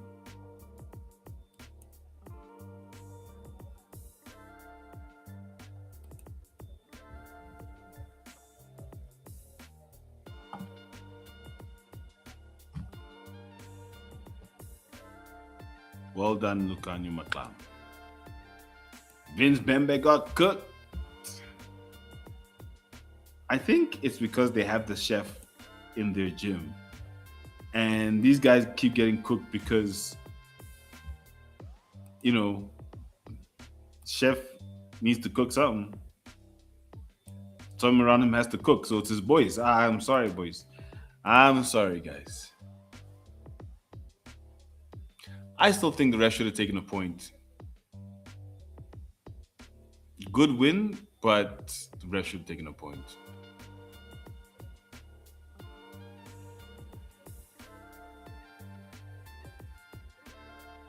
Vince. Vince, is that your hair that even fell off? What is that? Vince. No, bro. 8-8. My friend. What? 1-6. Vince. It's tough, man. You know, fighting's tough. It's a very, very tough career to have because one day you're top of the world. The next 2 years, you're bottom of the barrel. Tapio Katikati, the mighty warrior, 5-fight undefeated win streak, 5-0. Man went to the UAE quick, pop. They ate him. No problem. He's like, no, it's chill. I've seen what it is on the other side. Let me take my 5-1. Let me go. 10-fight losing streak. Man is on a 10-fight losing streak now. I can't believe it. The point I'm making is, Vince, I didn't think you would be the one. Another one. No, Vince, no. Shout out to Khanyo Maqam. Khanyo Maqam. Shout out. Well done. Congratulations.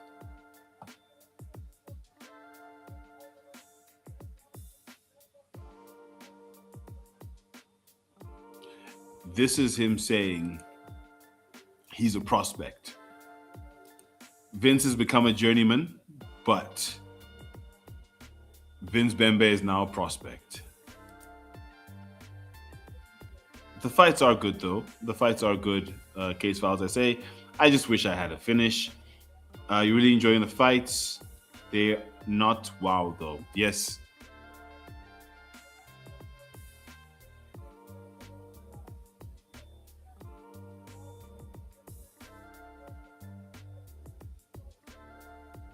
So Activity, activity, activity. That's what he's saying. Um,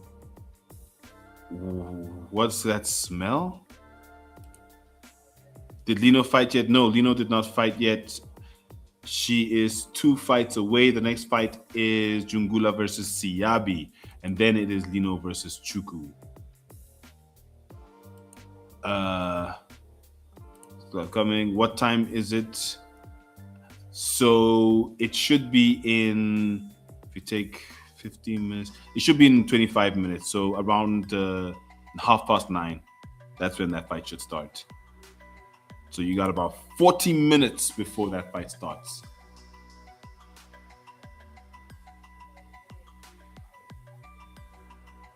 Featherweight.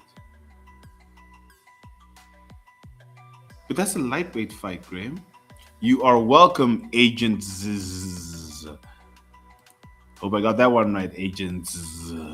Agents. So, one interesting thing right now, we've got Graham Cartmel. I'm not going to stream the actual fight. That, unfortunately, you have to catch on one of the viewing platforms, Supersport or EFC Worldwide. But I will be doing the live watch along for that fight, yes.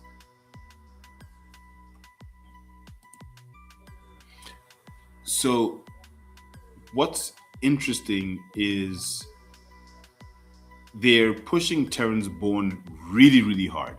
If you don't know who Terrence Bourne is, Terrence the Mountain Bourne is a heavyweight fighter in the EFC.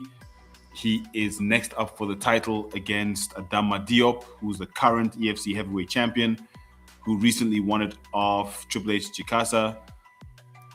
And it seems like they interview him. Shout out, Agents, you are quite welcome. It seems like they speak to him at every event. That's massive hype. I'm hoping that it's not going to be too much pressure for him because Adama Diop, I mean, if you don't know Adama Diop, he is a Senegalese MMA fighter. So if you know Rug, that Senegalese thickness, stocky, that's the kind of fighter that Adama Diop is. But they're pushing Terrence Bourne really hard. And I'm just hoping that they're not going to overinflate him and then, after any setback, it becomes problematic. And by that, I don't mean to throw this up like this, but we're talking about Ayanda Zwane, who was a prospect. They were pushing him, always talking to him. But then, I don't know, maybe the pressure of being successful before you are is a lot. Because the Kraken mentioned something that was quite important in terms of who Bourne has fought. Yes, Bourne has a string of wins. He's had great fights. But who has he fought? Who has he beat? How has he beat them? And against Vormerand coming back after 8 years.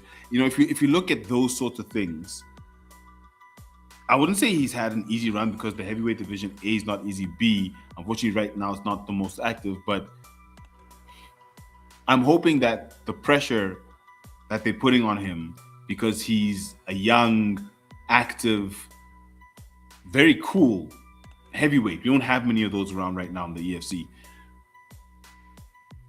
So I think that's one of the reasons they're pushing him is because he is good for the cameras. He speaks well, all those things. He's great. Comes from a great gym, Apex South, trains with Tiny Strauss.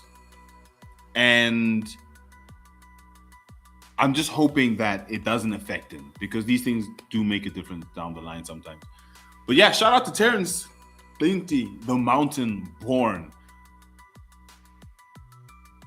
And we are looking forward to the next fight right now. The next fight is between Sisa Jungula and Thapelo Seabi. I'm looking forward to that fight. That's going to be a nice fight. And again, all the fights I've been looking forward to on this card, they've been good fights. I just wish the last fight, Khanyo Maqam, I really wish he could have finished that fight. Wait, what am I saying? He did finish that fight. That's embarrassing. He did finish that fight. Sorry, Khanyo. I keep calling you Khanyo. Khanyo, sorry, Khanyo. You did finish that fight. My bad. I think I wanted you to finish it earlier, which isn't fair because all the work gets to where you got, which is ground and pound finish. So shout out, Khanyo Maqam.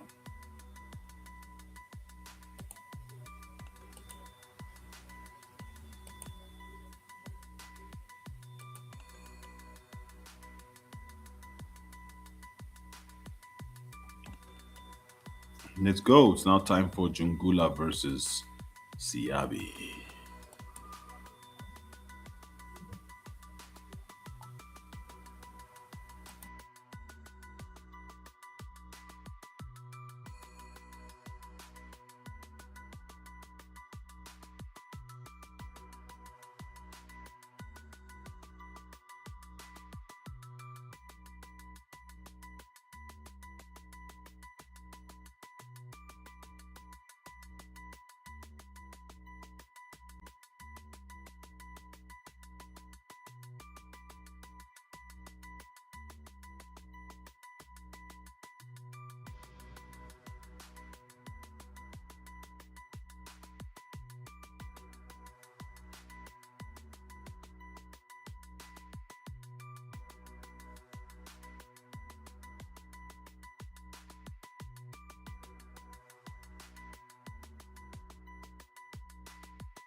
And now we're about to get into the fight between Sisa Jungula and Thapelo Seabi. Seabi is already in the hex, and now it is Jungula walking in with his bad boy shorts.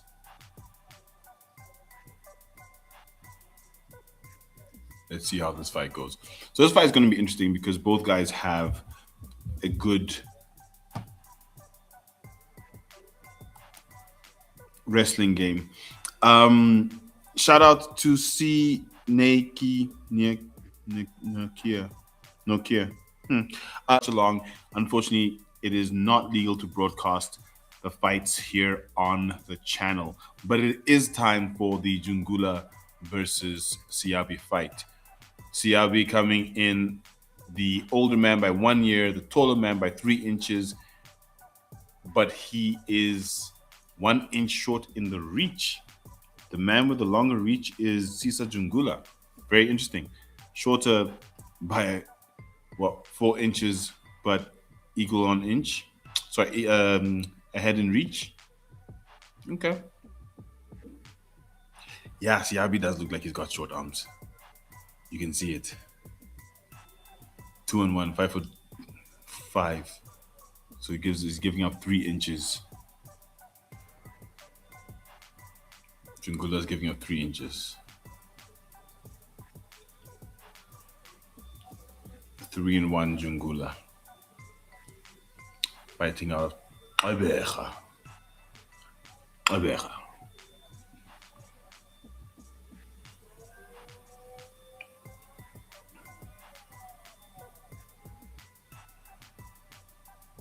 So 2 fighters without monikers.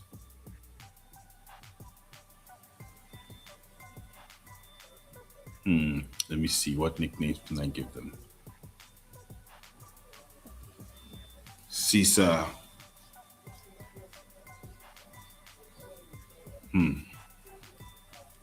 I'll find something. And Thapelo Seabi? I don't know, for some reason I see a shark when I think of him.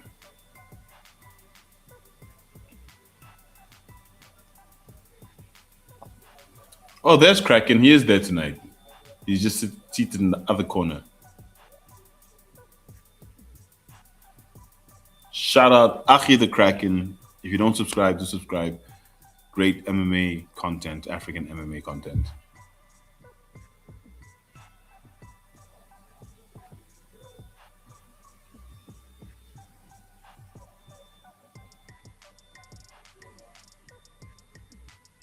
Nice kick from Seabi.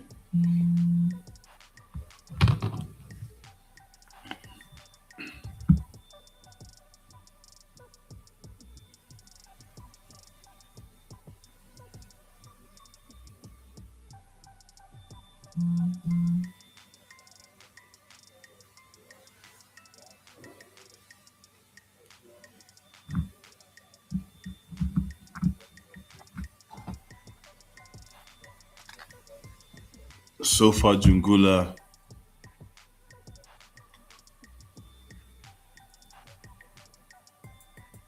I think is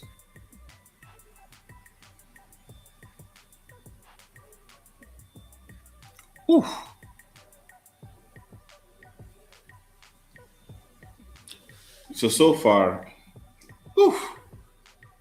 they're moving more like flyweights than most of the flyweights we watch. They're actually engaging.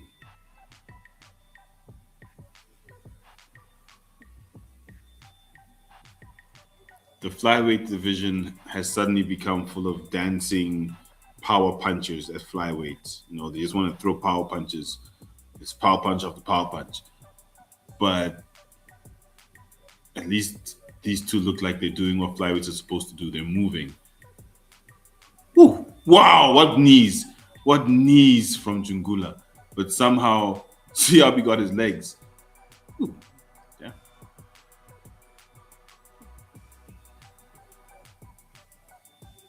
That was very nice.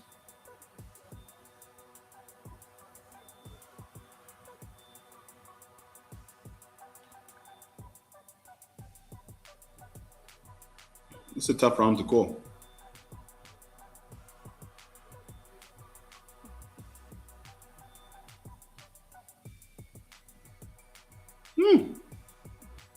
This is a very tough round to call. They're both landing. They're both advancing. Good defense, both sides. Nice combos in the exchange. Good knees from Jungula. Nice right straight. Good combos from Jungula, though, I must say. His knees are very good as well.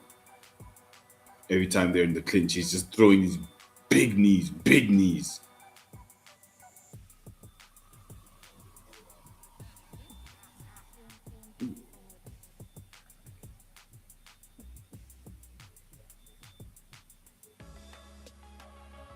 And now he's mostly got Seabi on the back foot. Ooh, he tried to go for the takedown, but Seabi stuffed it easy. Easy. Looked like some Jack Madalena business.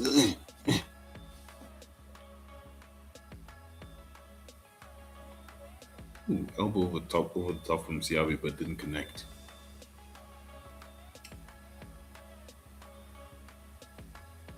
Head kick from Seabi didn't connect. I don't know if I'm going to say anything of Seabi is going to connect.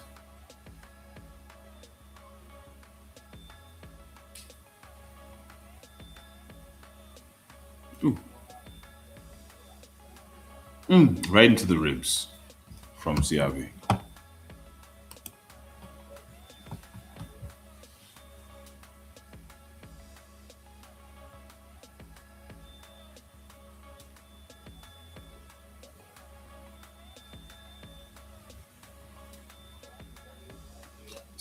Sisa Jungula is winning this fight by a hair. By a hair. Seabi isn't connecting enough. Good leg kicks, but everything else it's being blocked or it's just not connecting properly. But Jungula is landing at a slightly higher rate. And I think the reach is what's telling. Oh, beautiful takedown by Seabi. But Jungula straight to his feet. Oh, and then he catches him with the left as he eats a knee to the ribs. Nice work. Oh, nice left from Jungula. Wow. Oh, spinning back fist from Jungula. First spinning back fist we've seen tonight. Shout out Sisa Jungula. Yes, that's what I'm talking about. Throw in that skill. Spice it up.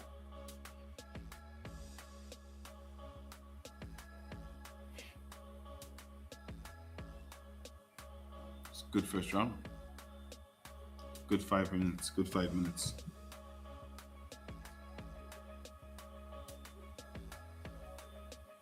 That was a very good takedown by Seabi. He dumped him. Illegal tackle if it's rugby. Tip tackle, they call it. Let's see what's in the action replay we're seeing. Ooh, right from Jungula. What else you got?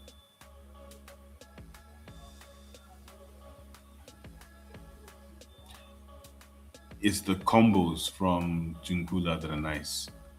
Those are some nice knees from Seabi.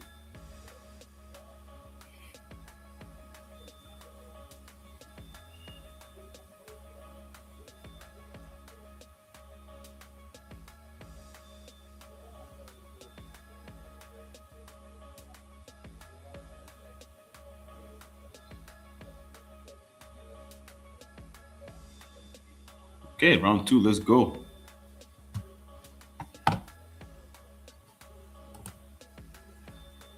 Yes, Case Files SA Jungula is a great fighter, very enjoyable to watch. Yeah, I think so far he's edging it in my scorecard. Excuse me. It's just the first round, so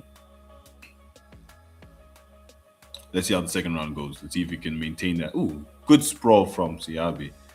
Seabi's takedown defense is top-notch, exemplary. Now they're throwing more. So the leg kicks from Seabi are going to count if he keeps landing them because Jungula's not doing much to check them. And if Seabi throws a few more, it's going to start to affect him. So I would actually tell Seabi it's time to kick them legs, chop the wood. Oof. Oh, beautiful work from Jungula. Caught the leg, got the trip, knocked him down with a right hook. That was good work.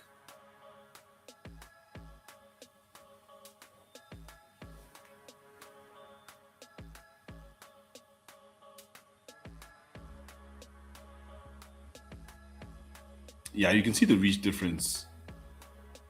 Jungula looks shorter, but you can see the reach difference because when he punches, it touches Seabi. But when Seabi punches, hit and miss, hit and miss. A whole inch and a half.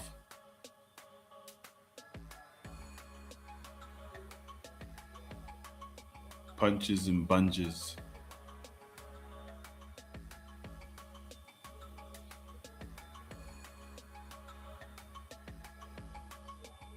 Jungula's looking like he was poked in the eye, but the ref didn't stop it, so maybe it was a punch. But he's blinked it off. Like a warrior.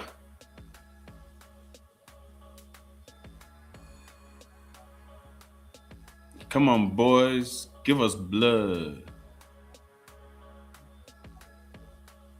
Good trip from Seabi, but Jungula got right back to his feet and then hit him with a 1-2. Again.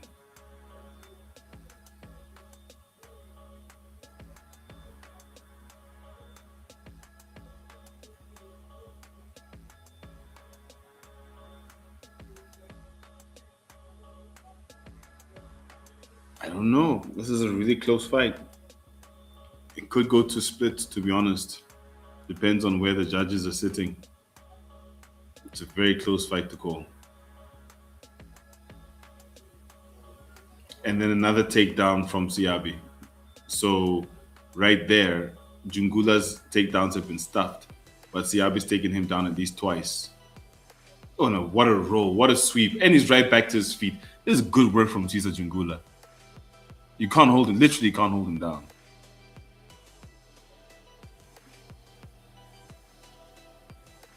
His long arms.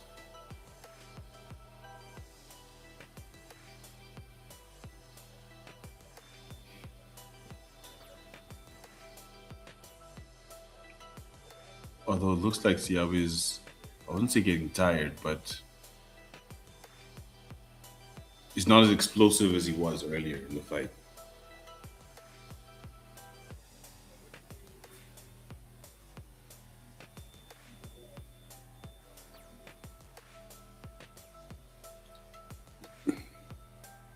You know, I've got Jungula winning because I'm supporting Jungula, but no, I think he's winning. I think he's winning. Although one judge could have given one round to Seabi so far, it's possible, round one.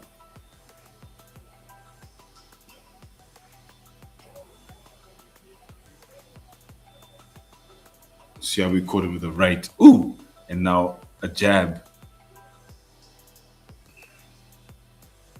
And he's switching stances. Nice. Jungula doesn't seem to be keeping up.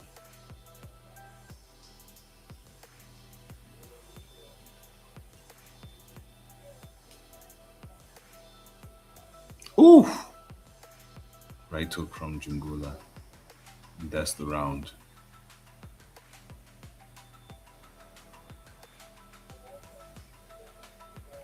Plus a punch after the hooter from Jungula. Okay.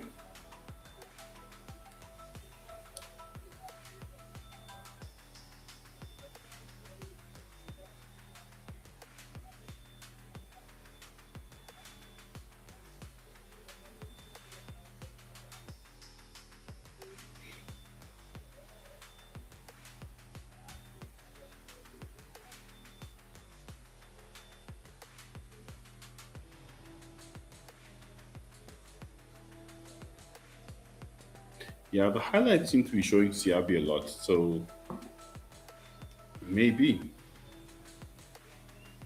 Maybe. You know how they do it in the UFC. As soon as you start to see stats that you're not really sure about, you know that this fight is about to get it, and you'll be like, robbery, robbery. It's in the highlights and the stats. And those highlights showing so much of Seabi. It might be definitely 1-1.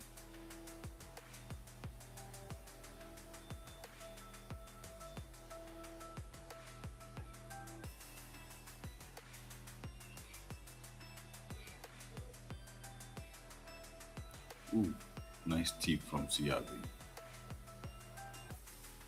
I wonder if that was...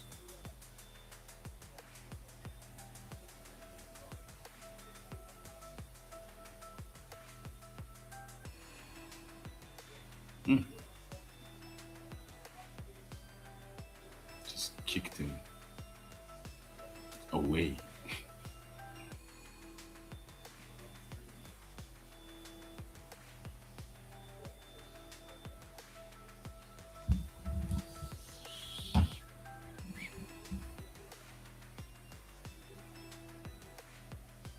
So 4 minutes left in the third round.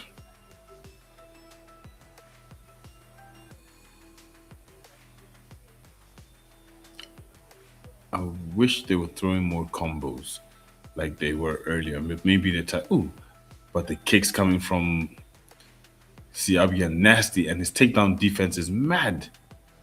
You can see he trains with Smiley. His takedown defense is crazy. Like, you can't take him down. Like, you can't get to his legs.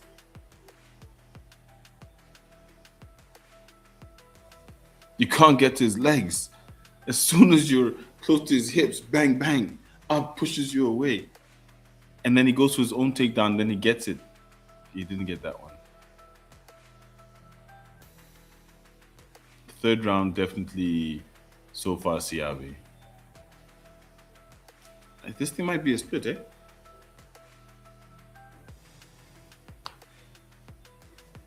I can see how.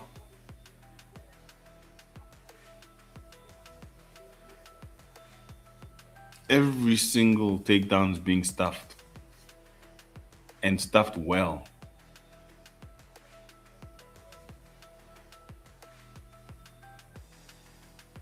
Nice fight. As we head to the as we head to the main event of the evening. Champ versus champ, women's EFC flyweight title on the line. The MadDog is back to defend. Amanda Lino defends her women's flyweight title against Juliet Super Chukwu. If you want to know more about Juliet Chukwu, you can check out an interview did with her when she won the title against Dana Van Dijk last year. Lovely lady she is. Okay, so third round to Seabi. So this thing really could be unless he finishes Jungula here. Because now he's raining elbows. Wow. This fight. Interesting.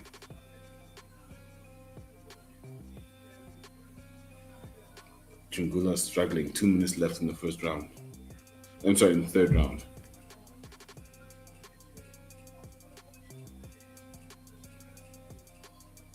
Jungula is struggling. Ooh.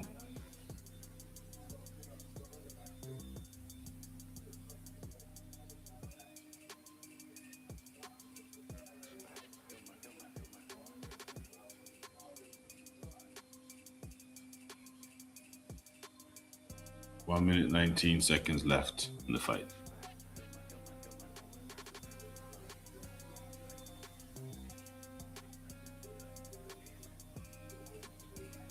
Sisa's looking tired. He can't get up. He can't do anything. Third round to see. Oh, suplex! Suplex! Seabi just throws suplex.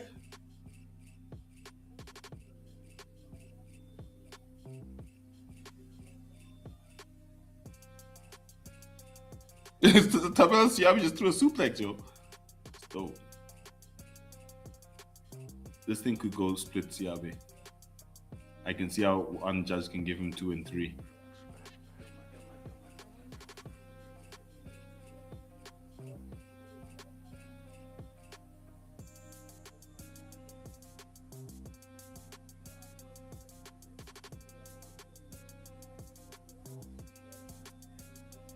Jungula trying to roll out of it, but now he's holding. Oh, big elbow over the top. 10 seconds to go.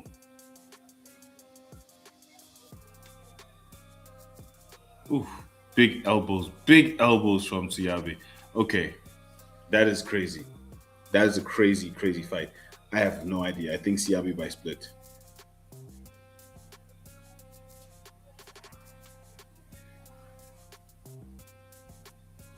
I think Seabi by split, but it could be Jungula by split. It could be Jungula by split because Jungula got one. Jungula could have gotten two. Seabi three. So it comes down to who won round two.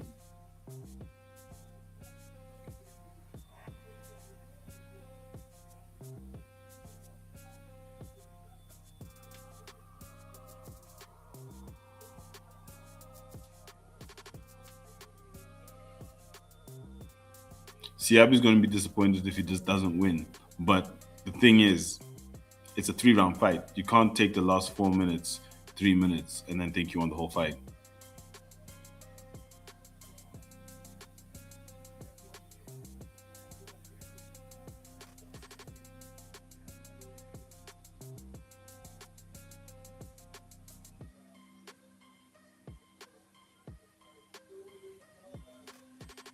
Look at this guy celebrating like he's already won the fight.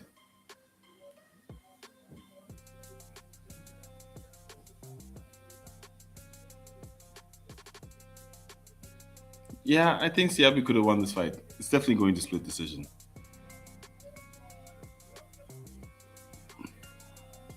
Yeah, that suplex landed him on his head more than did any damage to Jungula, to be honest with you.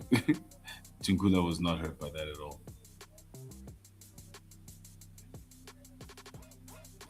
It was for sure, if anything, and a takedown. Cool. If I think about it, it's what's his name by split possibly. Seabi by split. Let's see.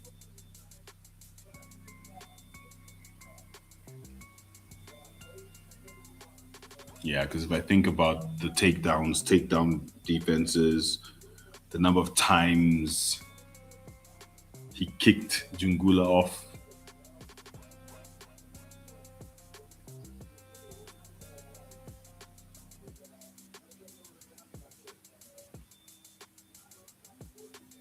Let's see what the judges have to say.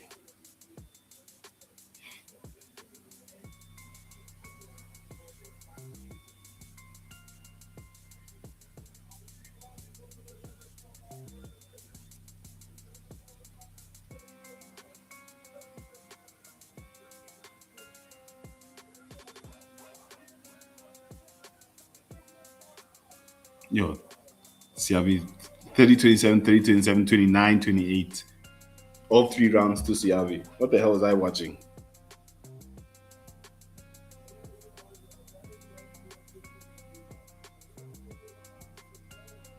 Not a single judge scored it for Jungula.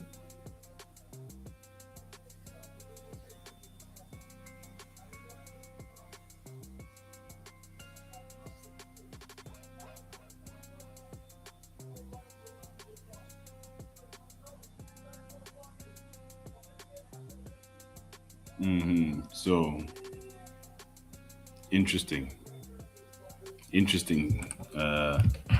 case files. Jungula lost.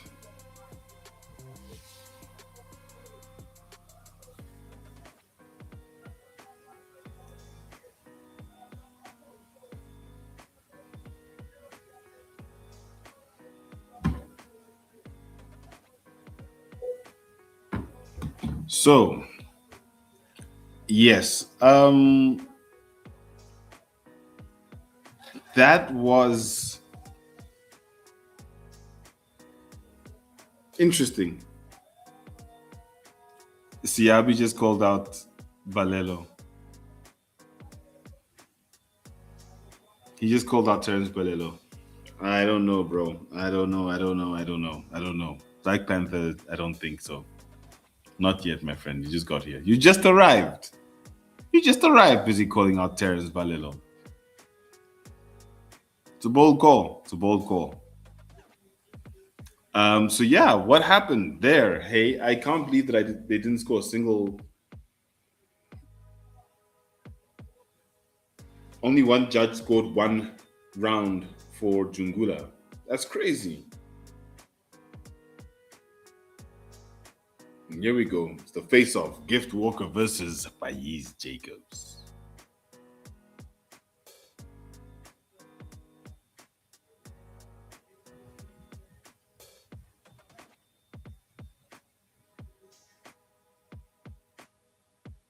Gift Walker.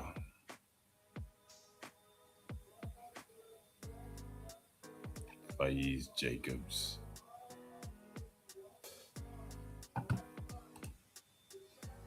Yeah, a little bit disappointed because I'm confused about what fight I was watching. I'm like, but if I saw Jungula kind of winning, but they only scored one round for him out of all the judges, what the hell was I watching? Like what? Hmm?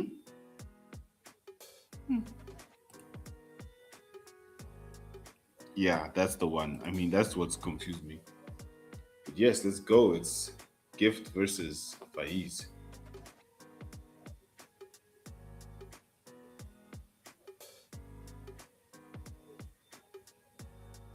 I didn't realize Gift is almost the same height as Faiz. But look at Faiz now ducking down, looking into his eyes.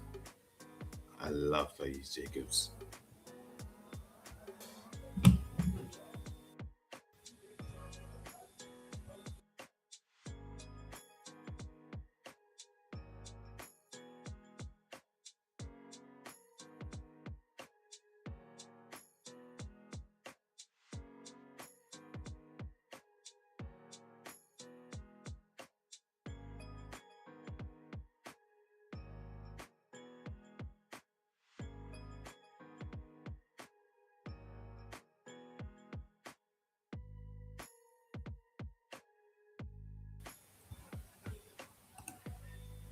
Yes, this Faiz fight is going to be mad. Can't wait for Faiz Jacobs versus Gift Walker. Let them kiss. Ha ha ha ha. Ha. Yeah, yeah, they were very close over there. Um, the most manly thing you can do is get really close to another man to intimidate him and not kiss. That's the most manly thing you can do. I mean, if MMA is the peak of male aggressive fighting, and that's exactly what they do, then I'm not too far off there.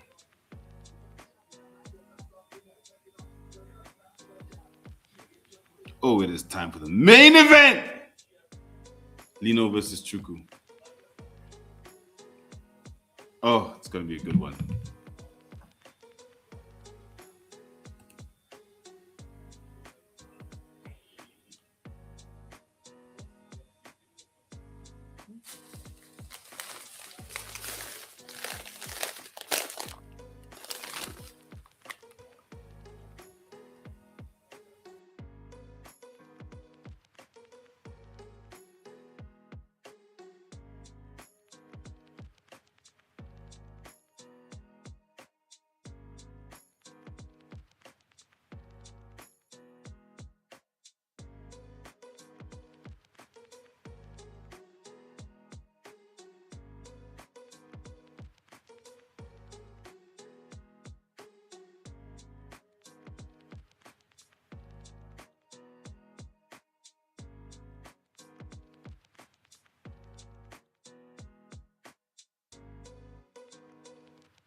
Shout out crossover MMA. Cross, I am right here.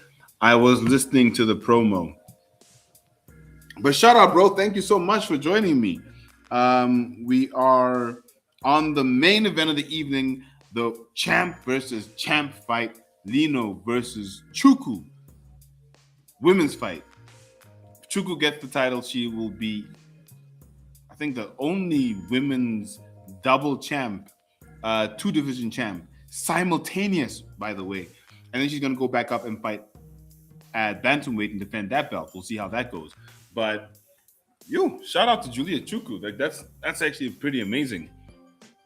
And we've got Amanda Lino on the other side, the current female flyweight champion. She's back after 5 years off. She came back, got the title. Oh, well done to her. How's the card been so far?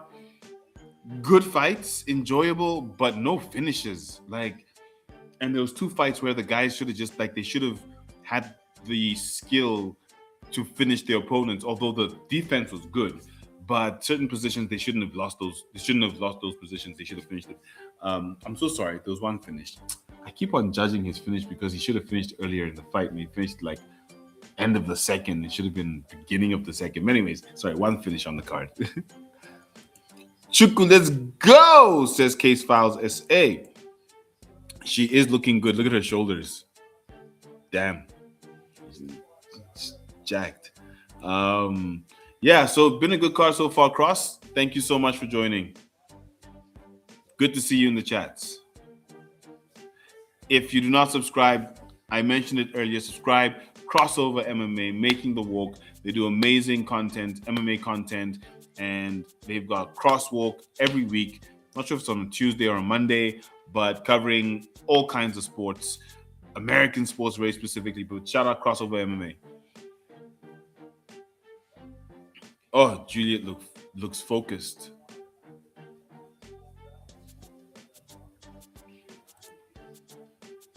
You want to be a fighter? You're inspired. What is inspiring you, Case Files SA? Tell us.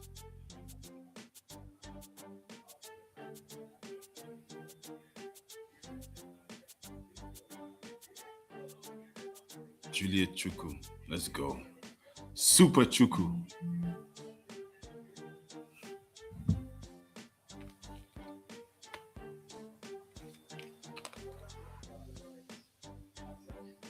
Because these are the breaks.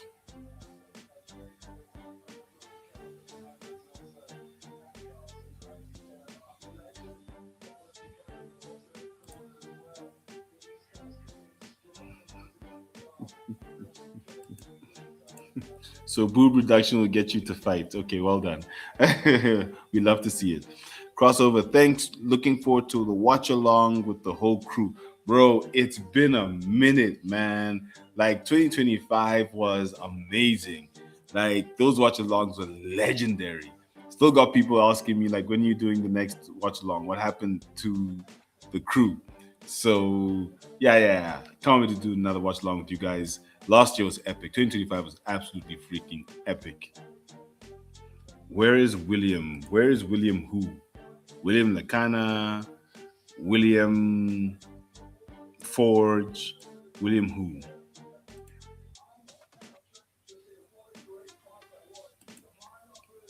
You like the thrill of the fight? Yes. Amanda Lino. The ear we're looking at now, her left ear was almost ripped off in the last fight, in the fight where she won the title. It almost ripped her ear off. It was crazy. It was literally hanging at the end of the fight. Ugh. It's mad.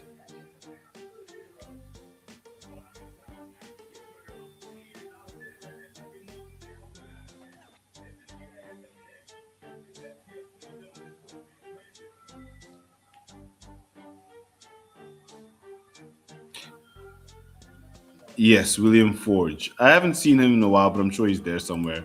There's no fighters from Durban on this card, so that's probably why. Wait, doesn't Amanda fight out of Durban? Mozambique.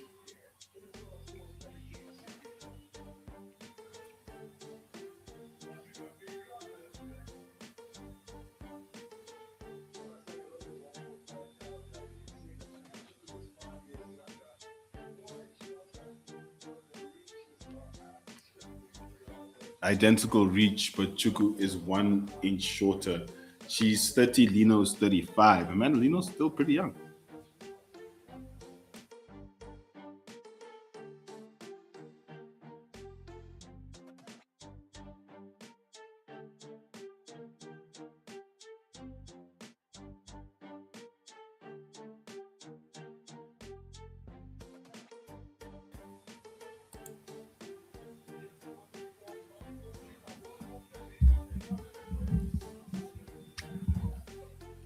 Let's turn this down. Watching around the world, it's fight time! Khotso Ramopo. Ooh, it's time for the Flyweight Championship of the world. Juliet Chukwu looks so sad. Fighting out of Lubumbashi, around the corner, yeah? I should go visit.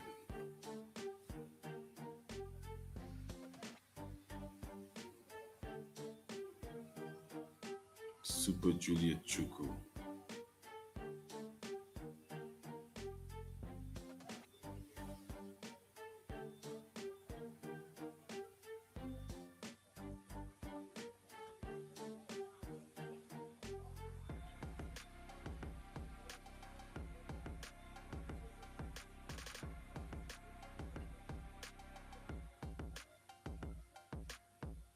Amanda. MadDog.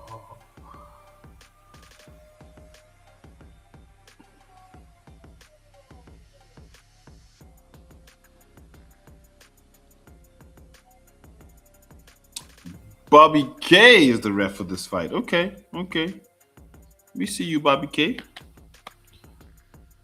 Okay, let's go.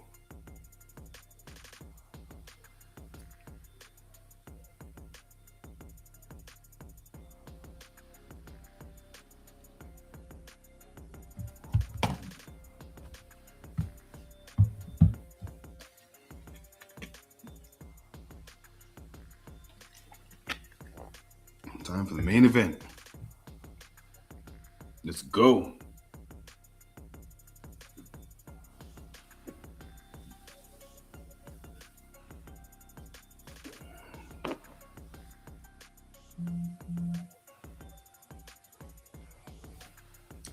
It's time! Let's go, ladies! Come on! This fight got me hyped.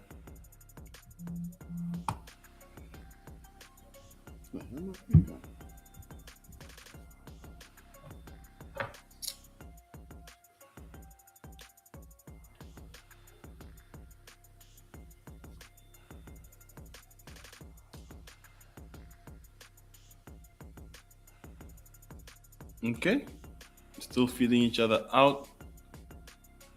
Chukwu's the shorter fighter, but she looks bigger. Oh, big knee and a jab from Chukwu. Yes, let's look at Chukwu's calf muscles. Mur, look at her thighs, damn it. Lino's also got big thighs. And calves, I guess, yes. So if these women kick each other, it'll be fun.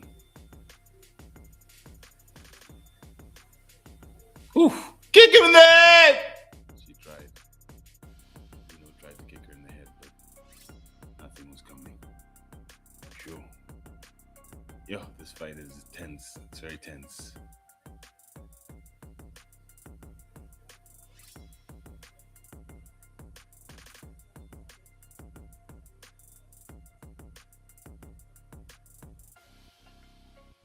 Three minutes, 30 seconds left in the first round. Not much has happened. Wild strikes. Nice leg kick from Chukwu.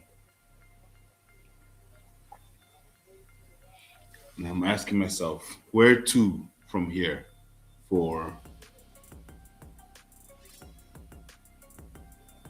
Juliet Chukwu if she... Ooh! She's got this crazy overhand right. It's not connecting at all. it's so wild. Jeez.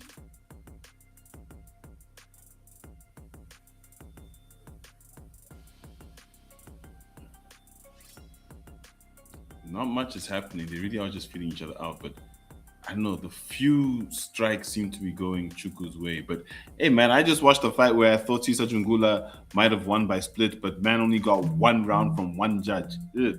So don't pay any attention to what I'm saying. She got kicked in the clit. Oh no! They kicked her. That was a low blow on Lino. Kicked her in the. She kicked her in the prison. See how it happened. Bang! Oh, she hit her. Oh, she did. Yeah. She cooked. She smashed. Bang! That was a man. Oh, this guy would be out for 5 minutes straight. He'd use all the time if he got kicked the way she kicked her. Wow. Oh, she kicked her. Yes, she kicked her hard. But she's good to go.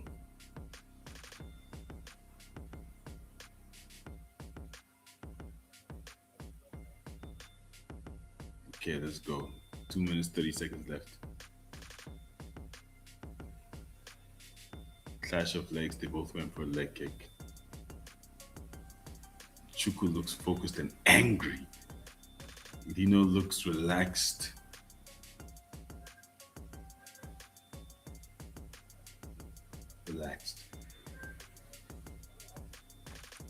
But the leg kicks, you can see Lino's leg is starting to turn red. The inside leg kick. A bunch of combos there. Ooh, Chukwu's throwing the combos. Yeah, she's a bit straight. Like there, she should have just sprawled. It was an easy sprawl to get away. But she kind of stood up straight to stop Lino from advancing. At least now she's got the underhook. So she can get out of this. I'm surprised Lino didn't take her down either. Lino trying to sweep, get a leg sweep, but failed. Chukwu's turned it around now. Lino's back is against the fence. This is not a bad fight so far. They are feeling each other, but Chukwu seems a bit stiff. It's a little bit stiff, to be honest.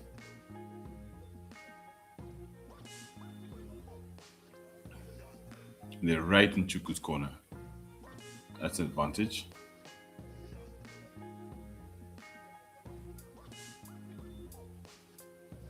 Especially now that Chukwu's got Lino up against the fence, hitting her with nice knees. Lino returning some knees, but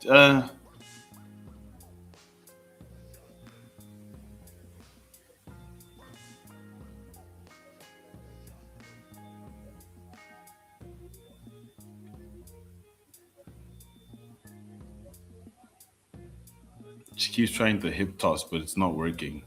Lino. Chukwu's literally just too strong. Yo.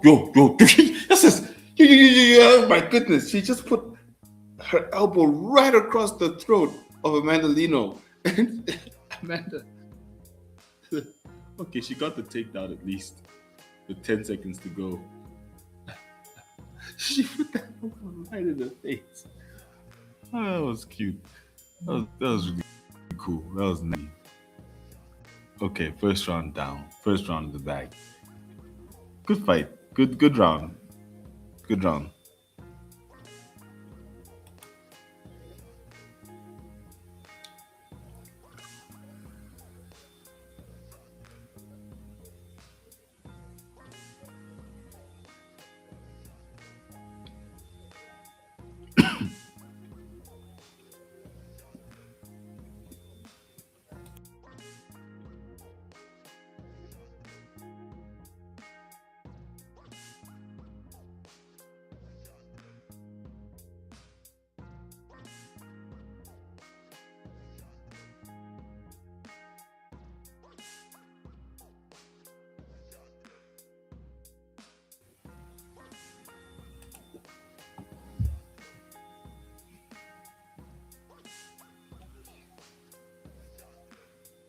Round 2.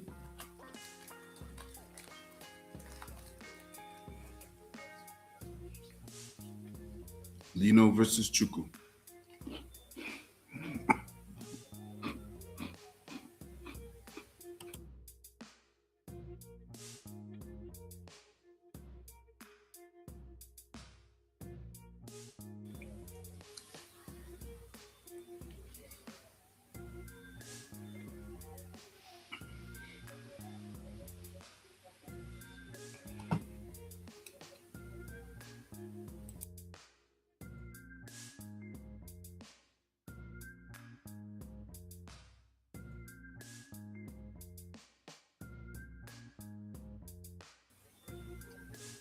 Second round, Lino gets the takedown almost immediately.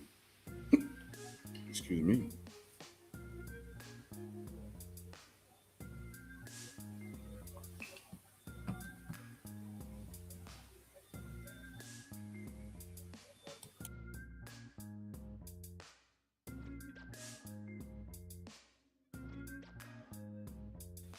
Amanda in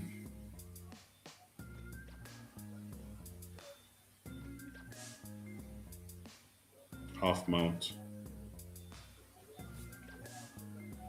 Oh, she's smashing. She's smashing Juliet. Juliet's ground game is failing her right now. She's not using her legs well enough.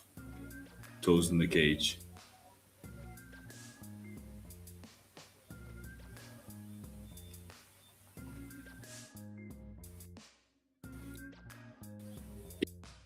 It's looking like she's getting smashed.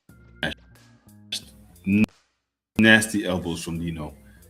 Oh, it's not doing enough to get up here. She's really struggling. It's Chukwu.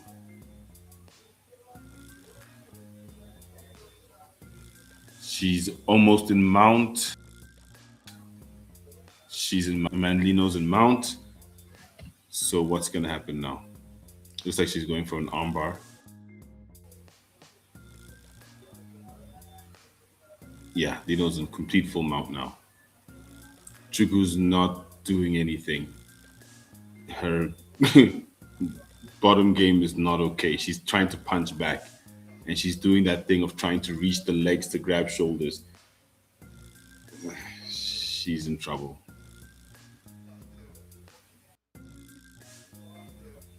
She's trying to go through the bottom, but Lino is now just banging on her like a...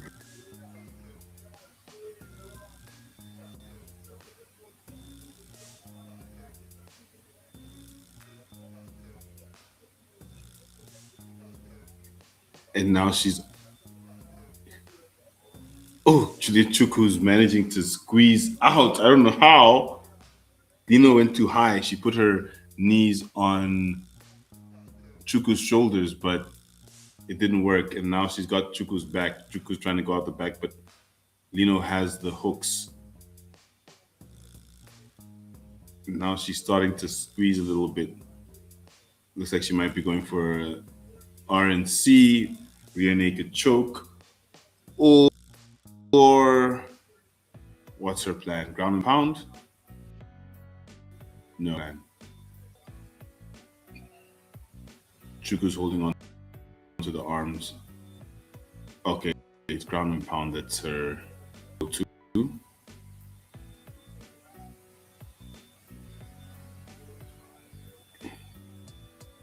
I don't even know. Chukwu's trying to squeeze her way out of this one. 1 minute left.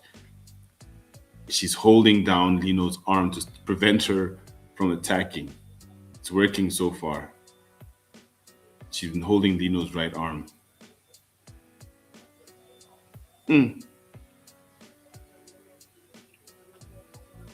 Round 2, Amanda Lino.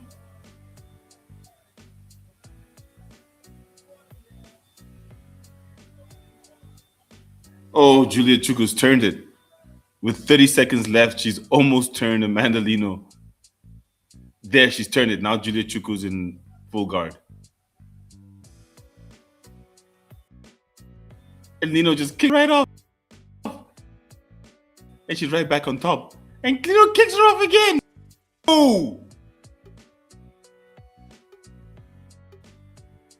She kicked her in the head. Where's my phone? She kicked her in the head. Illegal shot.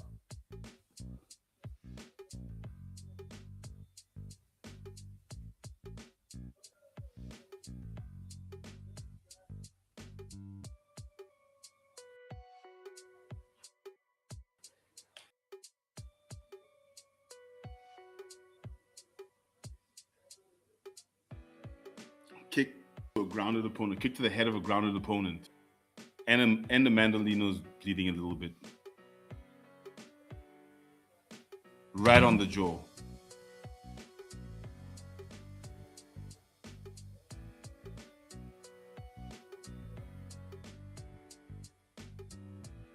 Amanda Lino looks really upset.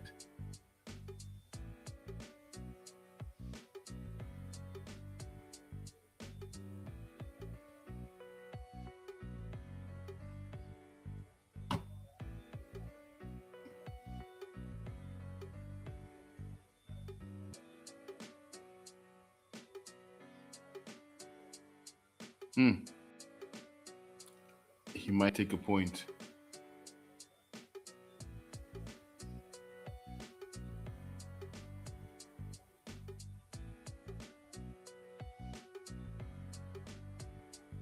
And Lino's been bleeding from that kick, so interesting if they're not taking a point. Yep, she hit her right on the lip. She hit her right here. That's where she caught her.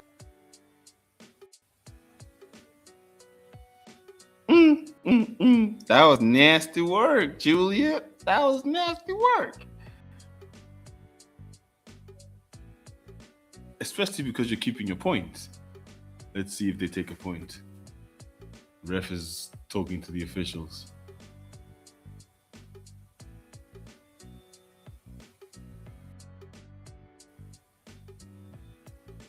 That was nasty. So far, Juliet Chukwu lost the point.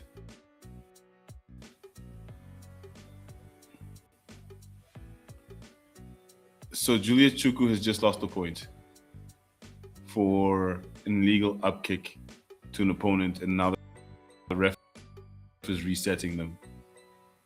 Wow, with 10 seconds left in the round. That's insane.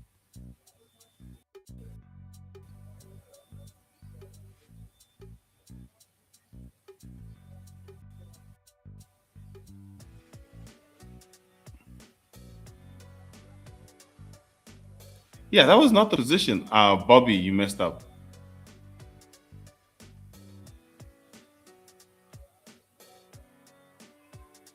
Imagine if she actually kicked in the face there and won. That would be crazy. Okay, second round in the bag. 100% Amanda Lino because 1 point deducted for an illegal kick to a grounded opponent. So let's call it 2 rounds to Lino. First round could have gone to Chukwu. Maybe. Big maybe.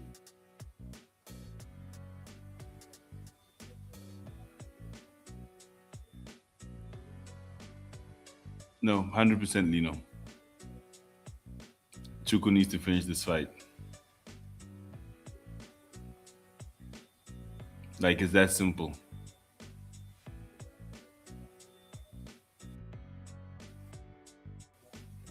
Chukwu needs to finish this fight. She's getting Amanda Lino. Slowly but surely, she's being grinded down. That's why the illegal kick came, was because she was under pressure on the ground. Every time she tried to ground and pound, this woman would kick her, and she just got frustrated. That's why it happened. So Amanda Lino is 100% winning the mental game. Physically, Chukwu's stronger, but she's just not. Her strength isn't coming through in any meaningful way. He kicked her in the lips. He kicked her right here in the lips.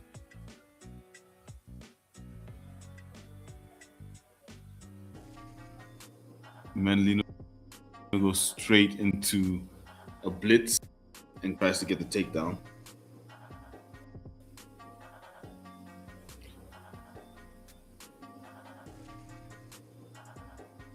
They're in Juliet's corner, so let's see if this is going to help.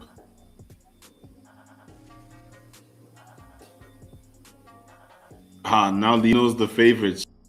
She came into this fight as the... Ooh, and she messed up on the... Now Juliet Chukwu's on top, but in full guard. So let's see. Let's see what she can do. From... Lino's so good against to push out. Now she's got her in a triangle. Elbow. Oh, she's got her in the triangle. She's almost got her in a full triangle. Man, Lino almost has Juliet Chukwu in a full triangle. Uh-oh. She's got her in. It's in. It's done. I think it's done. No. It's not, because She still got her shoulder in. She still got her shoulder in.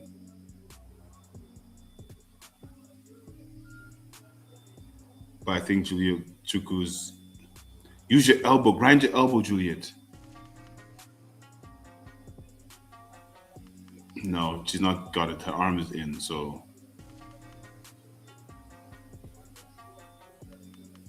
she's just putting her knee right in the ribs. Yes, do more in the ribs if you want to get out of this, Juliet. Lino trying to convert this into an armbar. This is a good fight. This is nice. Shout out Beast. Let's see who's winning so far. It's a very very close fight. Honestly, Amanda Lino's winning because Juliet Chukwu got a point taken away in the second round. At the end of the second round, for an illegal kick to a grounded opponent. She kicked her in the lips. She kicked them both sets of lips in that round. First it was a low blow, and then they were both on the ground, and she just up kicked and hit her in the lips and got a point taken away. So Amanda Lino is definitely round 2, 10-8. And wait, is that legal? She's putting her foot on her throat. Nice one, Juliet. But Amanda Lino's in this deep armbar. Oh my gosh, this fight is crazy. Oh wow, these ladies are really grappling. Like they're really taking each other. Oh, she tried to put her toe in her eye.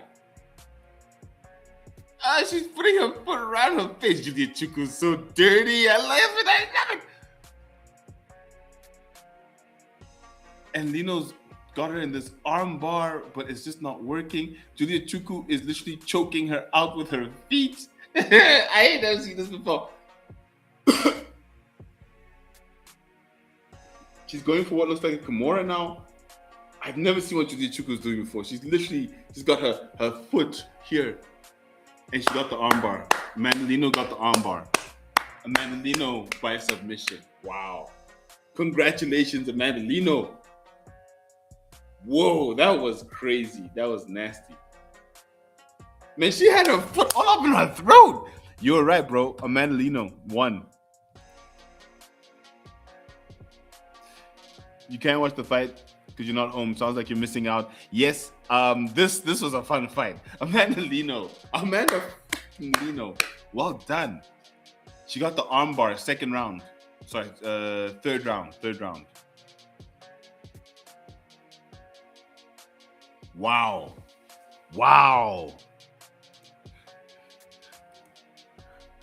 Let's go. That's right, Beast.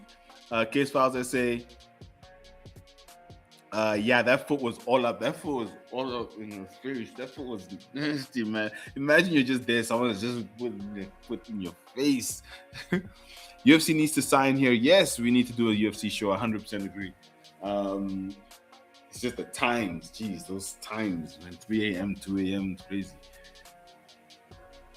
I think Juliet was focused too much on trying to get her foot in her face, and she forgot her arm was exposed, and there it is. Boom. Yeah, she pulled it. Well done, Amanda Lino. And that's why you don't use your foot to fight that. But she was cooked. Once her arm was out, she was cooked. It was done. There. That's a beautiful armbar finish there by Amanda Lino. Very yucky, Case Files SA. It was a tough fight for MadDog. But I mean, after the point got taken away, it was up to Chukwu to finish the fight. You know, she had to do something. And, well, she ain't had nothing. It's tough. Ish, you know, Nigerians and being double champs. Look at what happened to Israel Adesanya when he went to fight Jan. That's kind of when his career started to get a bit shaky-ish, just before Pereira came in. So, hey, man, maybe it's not the best thing to go challenging. Even though she went down, you know, that should have been better, I suppose. But I guess not, right? I mean, proof of the pudding is in the thing, isn't it? In the eating? Oh, Juliet. And still, EFC Women's Flyweight Champion. Oh, okay. Happy with the fight night. You're rooting for Chukwu. Okay. Yeah, look, double champs don't come along often. Everyone loves a double champ. That was interesting. Everyone loves a double champ. So it would have been great to see a double champ if Chukwu had won. But look, Amanda Lino's good. You know, that's the other thing you want to see is a good champion, and she's good. So I'm hoping that. Where did I go? Come on. There we go. I'm hoping that this does lead to great things for her. I really hope she rolls this and goes on to have a good end of her career, to be honest. So let's see what happens with Amanda Lino after this. You don't want to be a fighter anymore. You don't want people's feet in your face.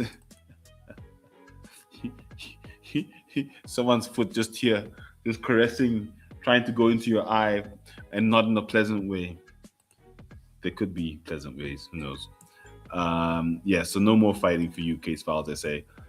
Anyway, thank you, everyone who has joined us, whether you're watching live, whether you're watching on playback. Thank you so much for joining me with this watch along for EFC 134, Lino versus Chukwu. Shout out to the reigning champ, defending champ, Amanda, MadDog, Lino. What a card. What an absolute grinder of a card. Lots of decent fights. If you can catch the fights back on playback, you should do that. But until next time, don't forget to like, comment, and subscribe. And to kick him in the